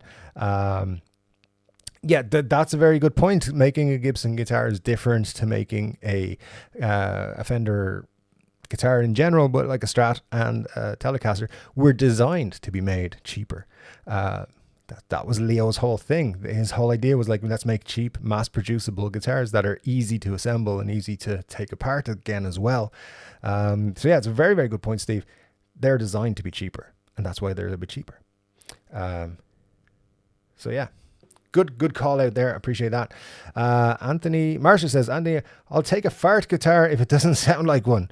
If it sounds good and doesn't stink, that is. I don't know. I feel like there'd be a lot of earth guitars with stickers over the lower part of the E.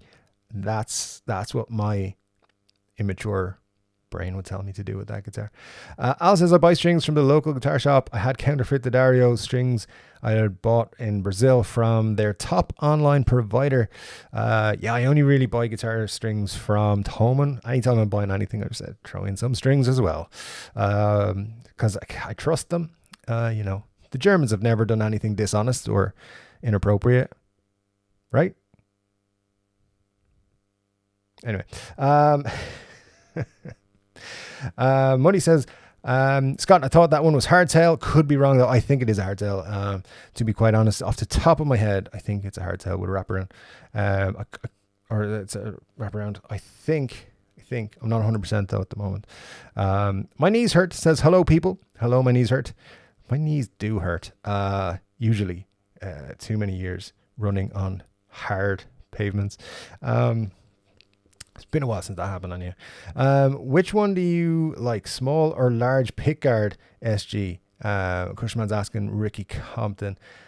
Just to throw him in my answer, the small pickguard for me. Let's see. Dave, do you know what model SG the matte guitar Murphy plays in the Blues Brothers movie? I don't. No, off the top of my head, I'm not picking up. But you know what? That gives me a really good reason to watch the Blues Brothers for the next couple of days. So yeah, let me check that out. By the way, I'm still looking into that Back to the Future thing you sent me, the CD clock. I still haven't come up with a decent answer for that, and I should have mentioned that to you before. Yeah, still looking in to see if I could figure out or find anyone else talking about it online. But you just gave me a great excuse to watch the Blues Brothers. Not that I needed an excuse to watch it, but thanks, Scott. I'll check it out and let you know. Guys, thank you so much. We have 36 cool people watching the stream, and just to let you know, if you're watching the stream and you're like, why can't I comment on this stream? You got to be subscribed for at least 60 seconds so you can pop your comments into the chat there. And so if you want to do that, feel free. We will be here for about another 20 minutes or so. Thanks for your comment there, Scott. Love that. Ryan says, I love my LPs, but they aren't the first ones I reach for, and that's the Tellys and the Jagstang. Yeah, I now know exactly where you're coming from there, Ryan. The first guitar I reach for is my SG. At the moment, the second one is my PRS, because the Flying V is about to get work done, and when it's got the work done, it'll be probably number one for a long time. But when when I'm going to play guitar after the stream here, and it'll be probably my PRS because I haven't played it in a couple of days, and I love it.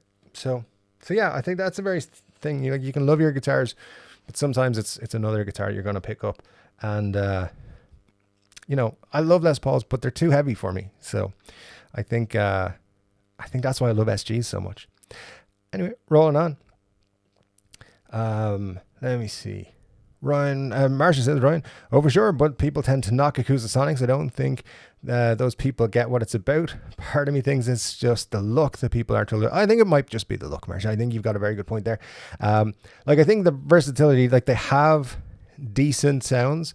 I don't think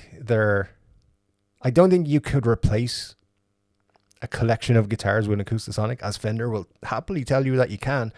You're not going to get Les Paul sounds out of it. You're not going to get full-on electric sounds out of it, but you get some pretty decent stuff, and you can make some very cool tonal choices. It's also not going to sound like all those acoustic models it sounds like, compared to them side by side. So they're still cool in terms of what they do. It's an interesting new idea. I like that. But yeah, I think it probably is the look. I think if they did offer different finishes, they would be much more attractive to me for sure. So very good point. Yeah, they're just very different guitars. You're either gonna like the Fender lineup or the Gibson lineup, or a little bit of both. Yeah, I'm big on the Gibson lineup, big on the SG lineup, but also, when I'm drawn to look at the Fenders, I definitely do like what I see, particularly on the Tele side. Anthony says, I can't buy a guitar without trying it first. My answer to that is, Andy, I 100% agree with you. If I lived in a place where I could do that, I would. But my local guitar shop is awful. So without traveling for a couple of hours to get to a guitar shop, which I don't really have any interest in doing, what I will do is the longer version, which I'll order something from Thomann and I'll check it out. And if I don't like it, I'll just send it back and be like, can you send me this instead?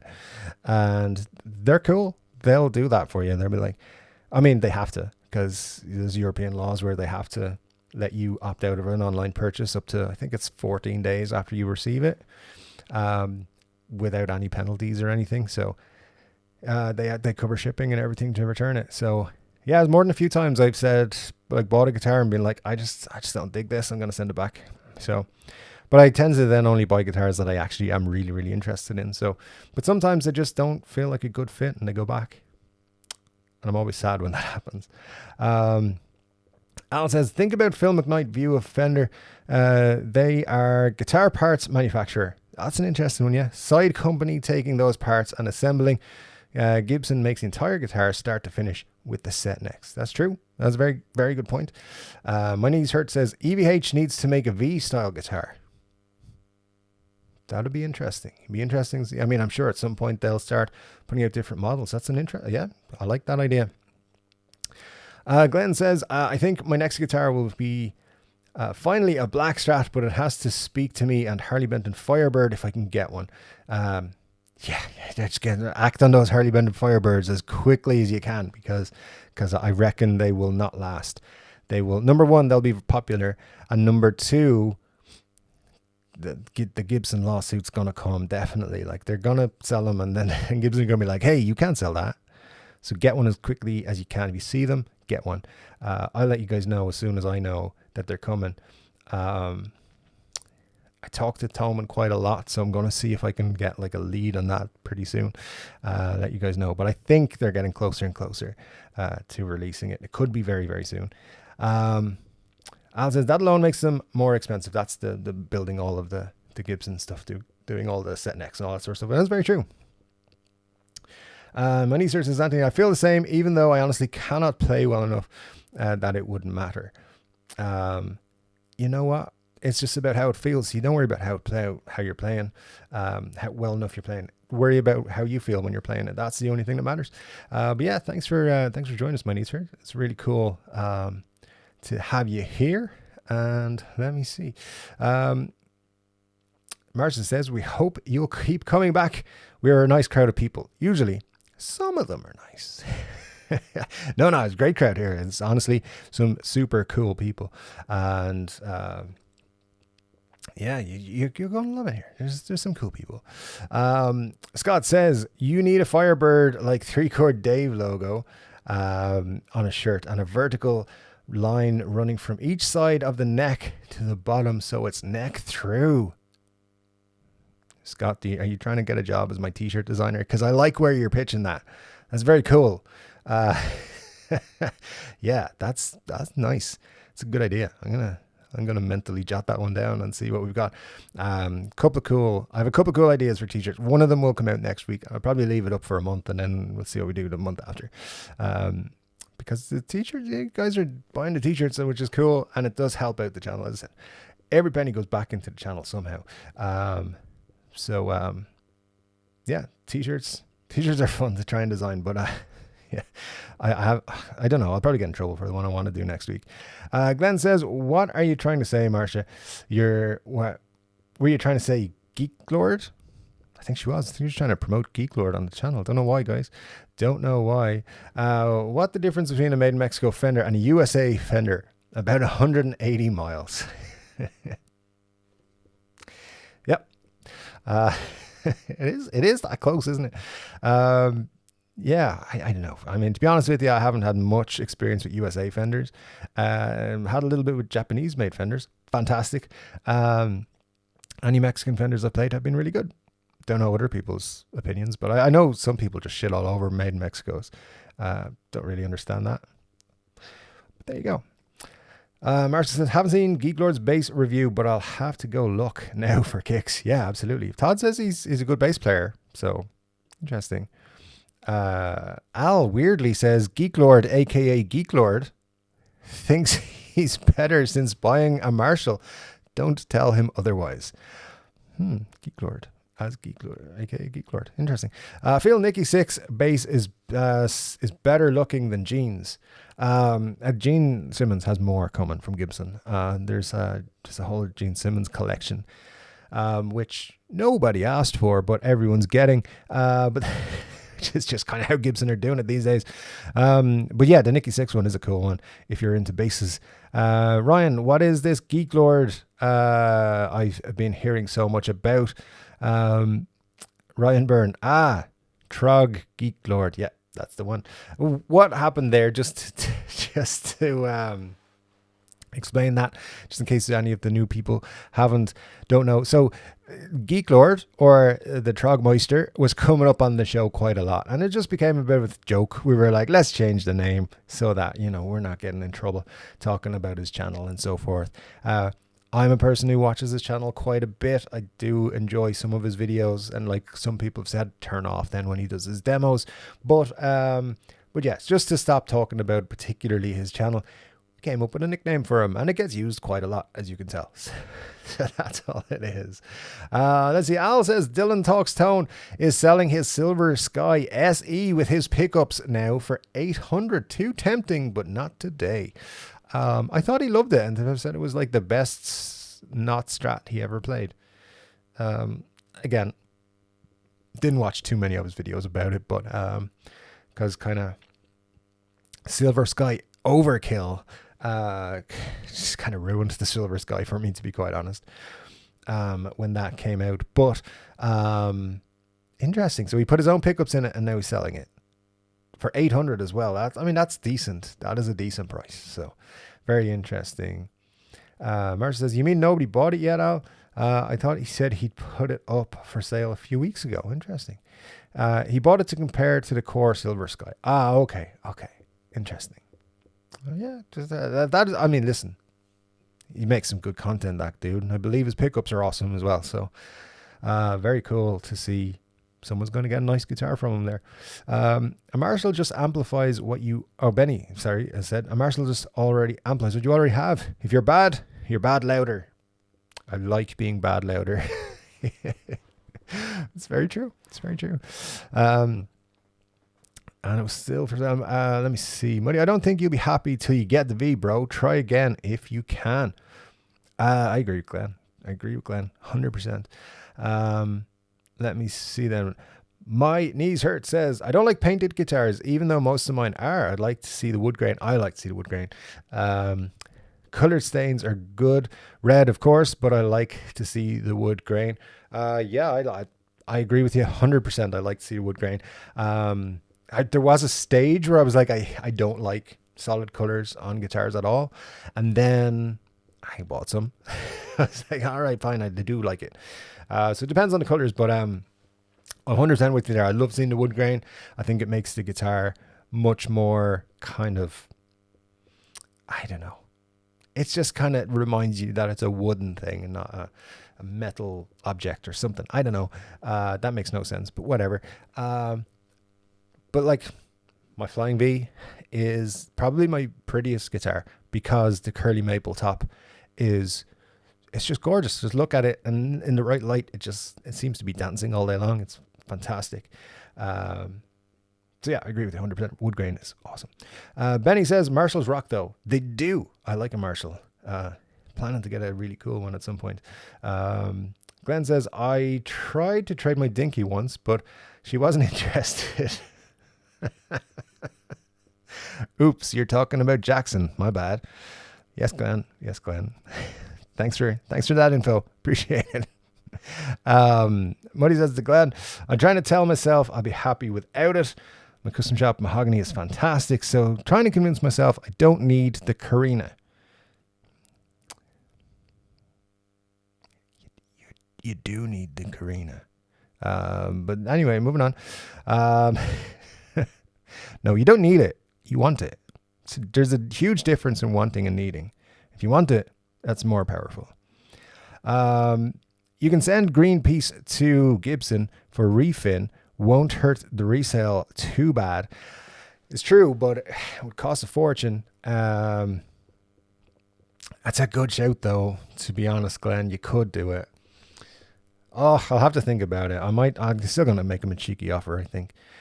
Let me see. Ryan agrees with the wood grain sentiment as well. In Gibson's Money Vault, since I believe they came up with Carina, aka White Limba. Yeah, exactly. Money, I told myself I didn't need a Gibson Les Paul, but once I bought one, then I was at peace. That's the thing, man. That's the thing. When you get it right and you want it, that's a thing of beauty. I'm back. I got a beer with a guy and a Squire 51.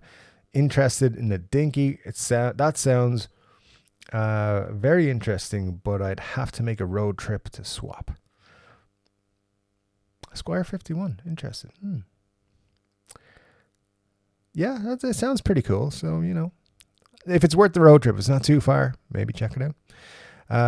Grew up in a wood shop. We had a huge kiln for drying slabs of wood.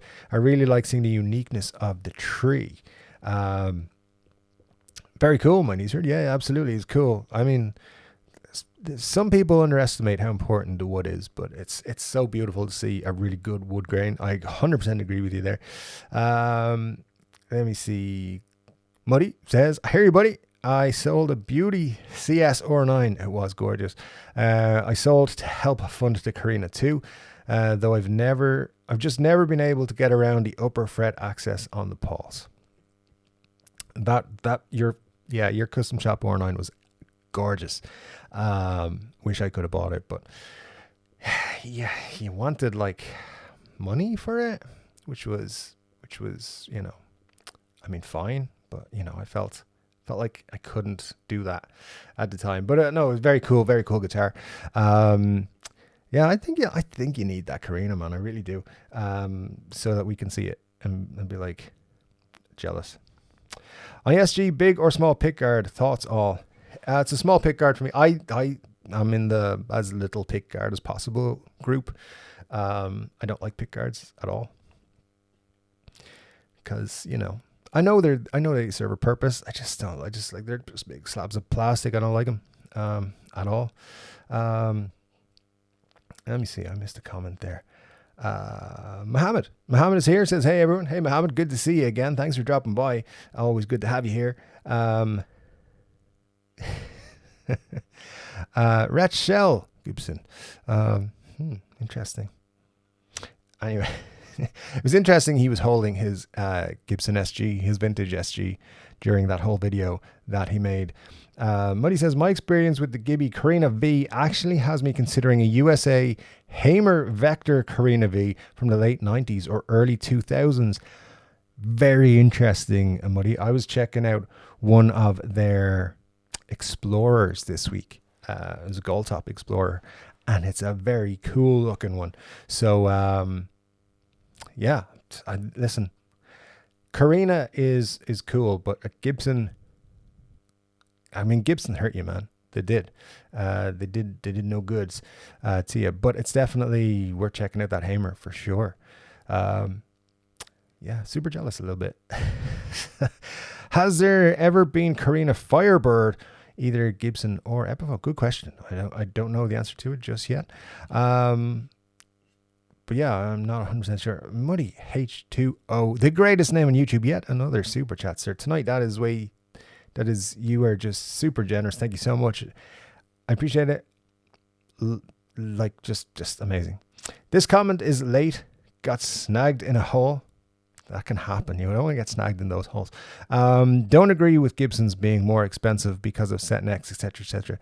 Eppies have set necks too. Love you, Geek Lord. Happy birthday. Thank you, sir. Thank you, sir. Eppies do have set necks. Yeah, I mean, look, it's interesting to think about. Yeah, why people are saying it though is I think, and listen, you're not wrong, because Epiphones can be made super cheap with set necks, right? In general, the idea is Fenders are designed to be cheaper, and Gibsons are designed to take all our money. But as well, here's the big thing: there's a Gibson tax. Much like there's an Apple tax, which is there's an aspirational aspect to owning Gibsons and various other brands and things. And that's why, like, if they figure people will pay, let's say $3,000 for something, they'll just charge $5,000 for it. So, because they know it's a Gibson, people will pay for it. But I agree with your point. It's, it is possible to make cheaper guitars. They're just expensive because they're Gibsons. But I get your point. Very good point. And thank you, sir, so much. Your support to the channel has been just immense, and I really do appreciate it. So thank you. Thank you so much. Mohammed says, what's everyone's thoughts on the Gene Simmons Thunderbird? I think it's a bit boring, but there's more to come, and I think there will be some cool ones. Not a big bass guy, so not the best person, Mohammed, but I think there will be some cooler ones down the road in the next couple of months with him. Ryan says, I never had any issues with Gibson I've owned. One thing I do notice though is inconsistent wood quality Yeah. And not necessarily always bad.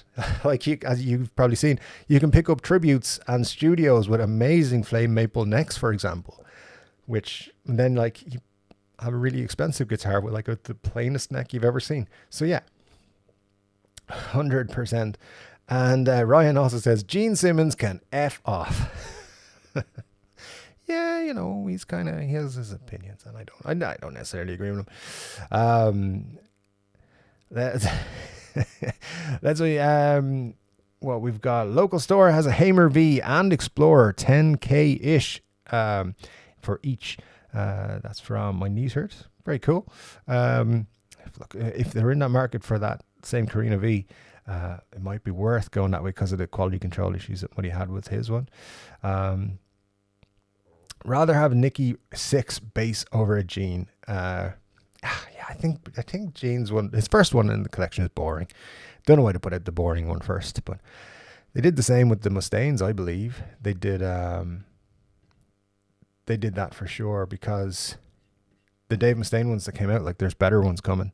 Benny says Phil McKnight talked about the Fender made Mexico's having fretboards drying up exponentially or exceptionally much lately, probably due to higher demand in the last years. I think that would definitely be down to the demand in the last couple of years. The fact that it's so like they're just under so much pressure to produce more and more guitars. So I think that's probably a very reasonable reason as to why that's happening for sure. Mohammed says, Ryan, well, he did say rock is dead if you saw the Music is Win video. Yeah, he did. And it's so crazy. Rock's never going to die. And like, you know, who's going to be the person to inspire people to pick up a guitar?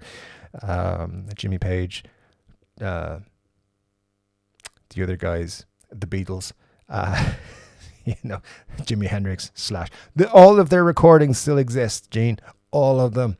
Brian May, all the guys, Chord Dave, everybody. So yeah, don't worry about that. It's all good. Robert says down here, Fender Ultra Strat around $3,500. Gibson LP standard around $4,500 off the shelf. So you see the BS prices we have to pay. But if you want to pay it, I'm a Gibson freak. If you want it, you pay it. I'm a Gibson freak. Yeah. Absolutely. Yeah, I've seen down in Australia, everything was expensive. So, I mean, it still is expensive. But when I was there, everything I felt was expensive. So yeah, definitely a different pricing structure for sure. Benny says that was 1 or 2 weeks ago. Did you all catch Mike Tyson and Eminem on Mike's Hotbox show? It was unreal good. Didn't see that? No, sorry, Wayne. I was looking at an Epi V recently. Too much fret sprout for me to want to pull it off the wall. Yeah, fret sprout's an issue, unfortunately. There you go. Speaking of more basses, Gibson should reissue the Grabber Ripper again and make him a core production model. Lots of people want them to do it. Whether they will, I mean, they'll probably do it because they know lots of people are talking about it. So I would be surprised if they didn't. Listen, I'm going to jump through some comments, guys. Ryan, what level PRS would you go for? I'm looking at a CE semi-hollow 22. To be honest, I don't think I've ever put my hands on a PRS that's bad. Had a couple of SEs, been great out of the box. Never had a CE, so I'm not sure. I don't think you can go wrong. CE semi-hollow 22 would be a beautiful, brilliant guitar. So I'm going to say, yeah, check it. If you're interested in it, it looks good, feels good, that's the one. So yeah, good stuff on that, guys. Give it another 5 minutes or so. Try and catch up at the end of the comments. Al says, I look forward on Friday to the Guitarist Day. Yeah, those guys put out great videos. I'm a couple of weeks behind, but I'll be in there. I'm watching their videos religiously because they're super, super cool. Ryan says, I've had an SE, but I had a terrible finish. Oh, interesting. And it was a premium exotic one as well. Orange peeling and pitted like mad. Wow, that's weird. I haven't seen anything like that on them before. What I'll say is my one, I can only go really by my one. Like it's an amazing guitar. It's really, really good. And it is an ultra rare SE. That I was very lucky to come across at the time. But yeah, I as well. I think maybe earlier SEs were not quite as good as they are now. They're really, really good now. I think they moved factory a couple of years ago. I could be wrong about that, but I think so. And so maybe they've just upped production quality a lot. Maybe it's more than a couple of years ago.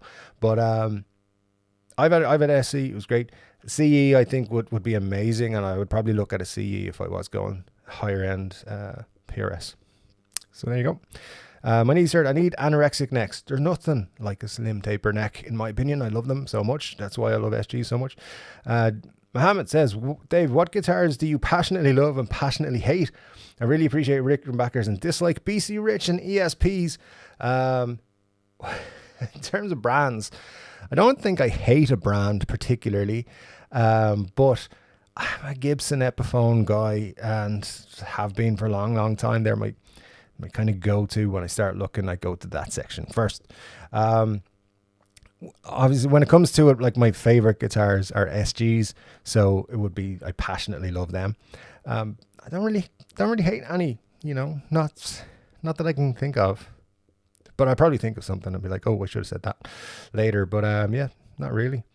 Let's see. Mohammed says, sometimes they don't even have to actually ship it back. Throw it out. We'll send you a new one. Oh, for the Amazon returns. Yeah, they do. I actually had something genuinely wrong with an electrical product I bought. It was a projector, and I contacted Amazon. I was like, this doesn't work very well. And they were like, we'll send you a new one. It's like, what'll I do with this one? They're like, keep it. It's like, but it doesn't work. So it's actually in a box over there. It just doesn't work. Anyway, yeah, so that was weird because it was a couple of €100. Thought they would take it back. Apparently, if it's too heavy, they won't ask you to ship anything back. Anthony's a PRS fanboy. I do like PRS. They're very cool. Last year, I saw at Best Buy here in Canada were selling low-end Epiphones. Interesting thing was they had some exclusive finishes. Interesting. Didn't know that they sold guitars from time to time. What stands do you use for your V guitars? I got one. It's I think Gibson make a version, and this was kind of I wouldn't say a knockoff of it, but it was a very similar design to a Gibson one, where it just hangs off the top of the stand. It's got a long base, so it is balanced. But yeah, it doesn't hit the ground at all. It's just hanging from the neck. So that one, I'll try and post a picture of that on the Facebook group this week, actually, just so you guys can see which one it is. It was about €100, I think, on Amazon. Let me see. So we've got, by the way, for those who aren't aware, D'Addario sometimes sends samples if you tell them you want to try specific strings. Do other brands send samples for strings and picks, etc. too? I've never heard of them doing that, but yeah, it's good to know. Marcia, thanks for letting us know. So yeah, very cool. Cushman says, great, gotta run, great stream. Thanks, Cushman, appreciate you being here. That's really cool of you. Thanks for popping by. Let me see. Muddy says, David, once you get used to sitting with the V, you won't find anything more comfortable to play sitting down. It doesn't take long to adjust. Yeah, Muddy, I actually agree with you. Just for those of you who are not aware, on a stream once, right after buying the Flying V, I said I usually play guitar sitting down, and playing the V is it's kind of weird getting used to it.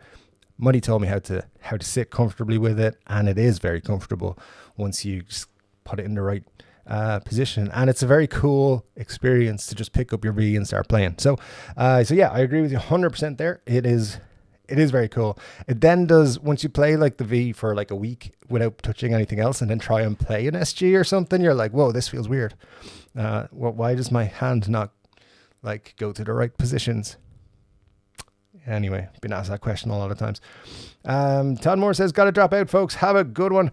Hoping some content in the coming week. I promise there might be some content this week. I promise. I'll do my best, Todd. Thanks for dropping by. Really, really appreciate it. Take care of yourself and have a great week. Glenn Bailey says so as well, and so does Scott. Margaret says, what makes your V special for you? The V I have, it's a 1982. It was made the day after my birthday. So it's exactly one day younger than me. And it's a special one. It's got a curly maple top. I'll be showing it on the channel in the next couple of weeks. It came with a caler. Someone took the caler off and has got a proper stop tail and bridge now.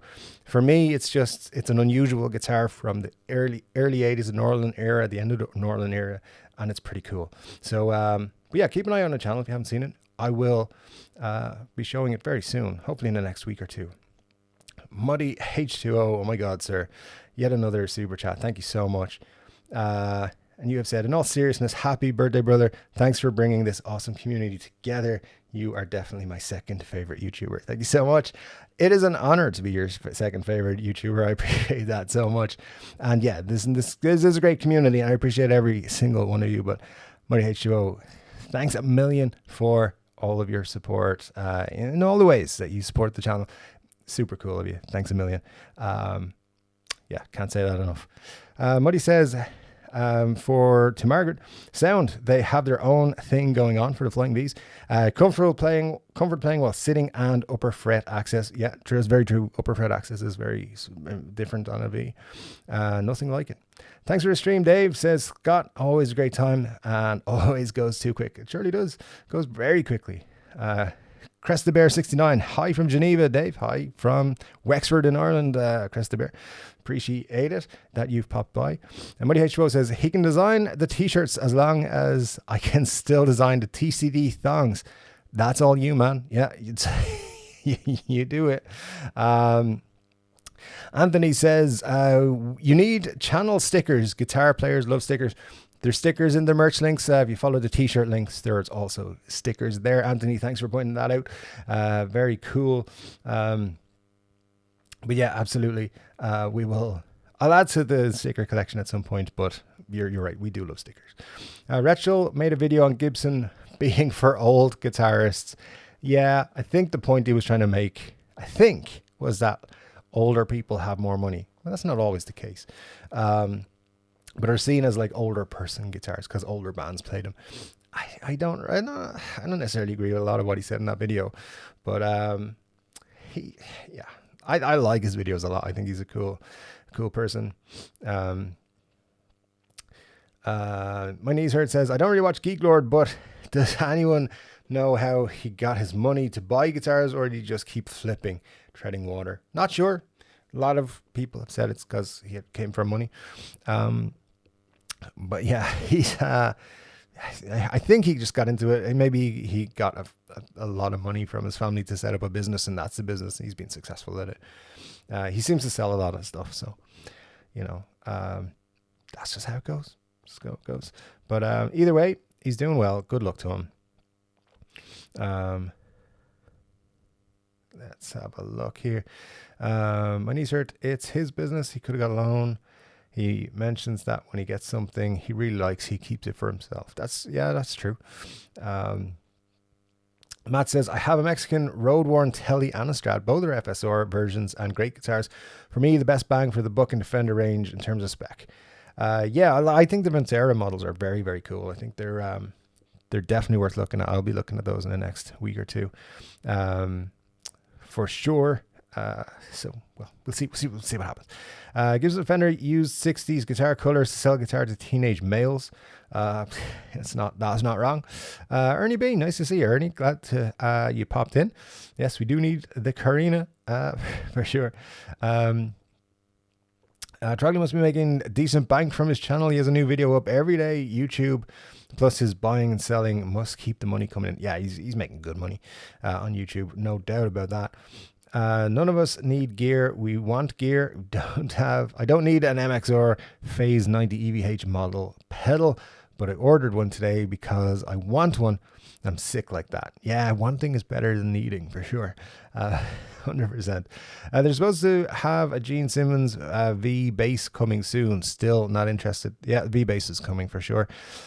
Gibson's put too much time and money into things that aren't guitars, in my opinion, but true. It is true. 100% true. I don't have enough good locks. I don't have good enough locks on my home to be able to leave 10K instruments in it. I think from the outside, my house looks like somebody poor lives here. So, and it's not wrong. Homeowners insurance for the win. Yeah. Money, that is a very good point. There's 2 guitars in my collection I don't think I could replace even if I got an insurance payout for them. So I'm kind of still nervous every time I leave. And in fact, like if I'm going overnight somewhere, I'll take my 2 guitars that couldn't be replaced with me. And yeah, because I live in a sketchy area. All right, that's just how it is. It's called Ireland. So locks only keep out honest people. Oh man, don't tell me that. Scott, they all do that now. Fender, Marshall, Gibson, Gretsch is making clothes soon too. Yeah, absolutely. It's just part of the lifestyle brand thing that they do. Anne says, thanks for a great evening. Always interesting conversation. Enjoy your birthday week. Thanks, Anne. Appreciate you popping by. Thanks for being here. Really cool to see you. And yeah, lots of cool stuff. Mohammed says he's signing off. Have a great evening. I think we're at that point, guys. We're all signing off. I hope some of you are still here. Yeah, indeed. Fantastic.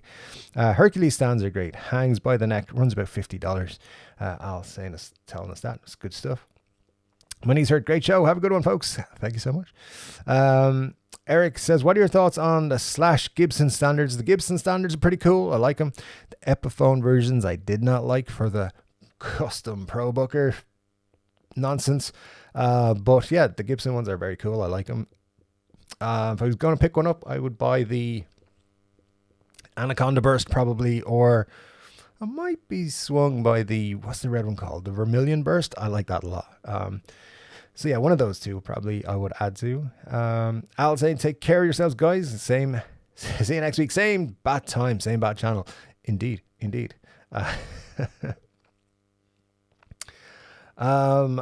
Geek Lord is Muddy's first fave YouTuber, I'm guessing. Yeah, sadly.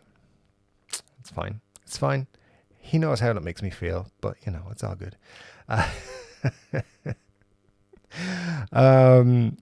Margaret says, thanks for answering my question on the V. You're very welcome, Margaret. Yeah, and let's see. Muddy H2O telling Marsha to shh. Ryan says, Wexford, I like it there. The hustle and bustle of the big city. Yeah, it's not the big city. You know that. It's a place. It's a place. It's on a map. They can't take that away from us, I think. Anyway, I do love it here, to be honest. It's a little gem. And Muddy says, don't worry, David, your MGK Schecter is safe. Thanks. Anyway, guys, thank you so much. It has been a super cool stream tonight. I've enjoyed it. You guys have really treated me. Thank you so much for all the super chats, all of the helpful comments and everything like that. It's been a super cool one. I appreciate it. I appreciate you. I promise you more content this week than there has been the last couple of weeks. I'll be back again for Guitar Wishlist definitely on Monday, and I'll have another live stream next Saturday, Chord Dave Live number 30. So don't miss it. Thanks so much for dropping by, and yeah, I'll see you when I'm 40. Take care. Have a good week, guys. Bye bye.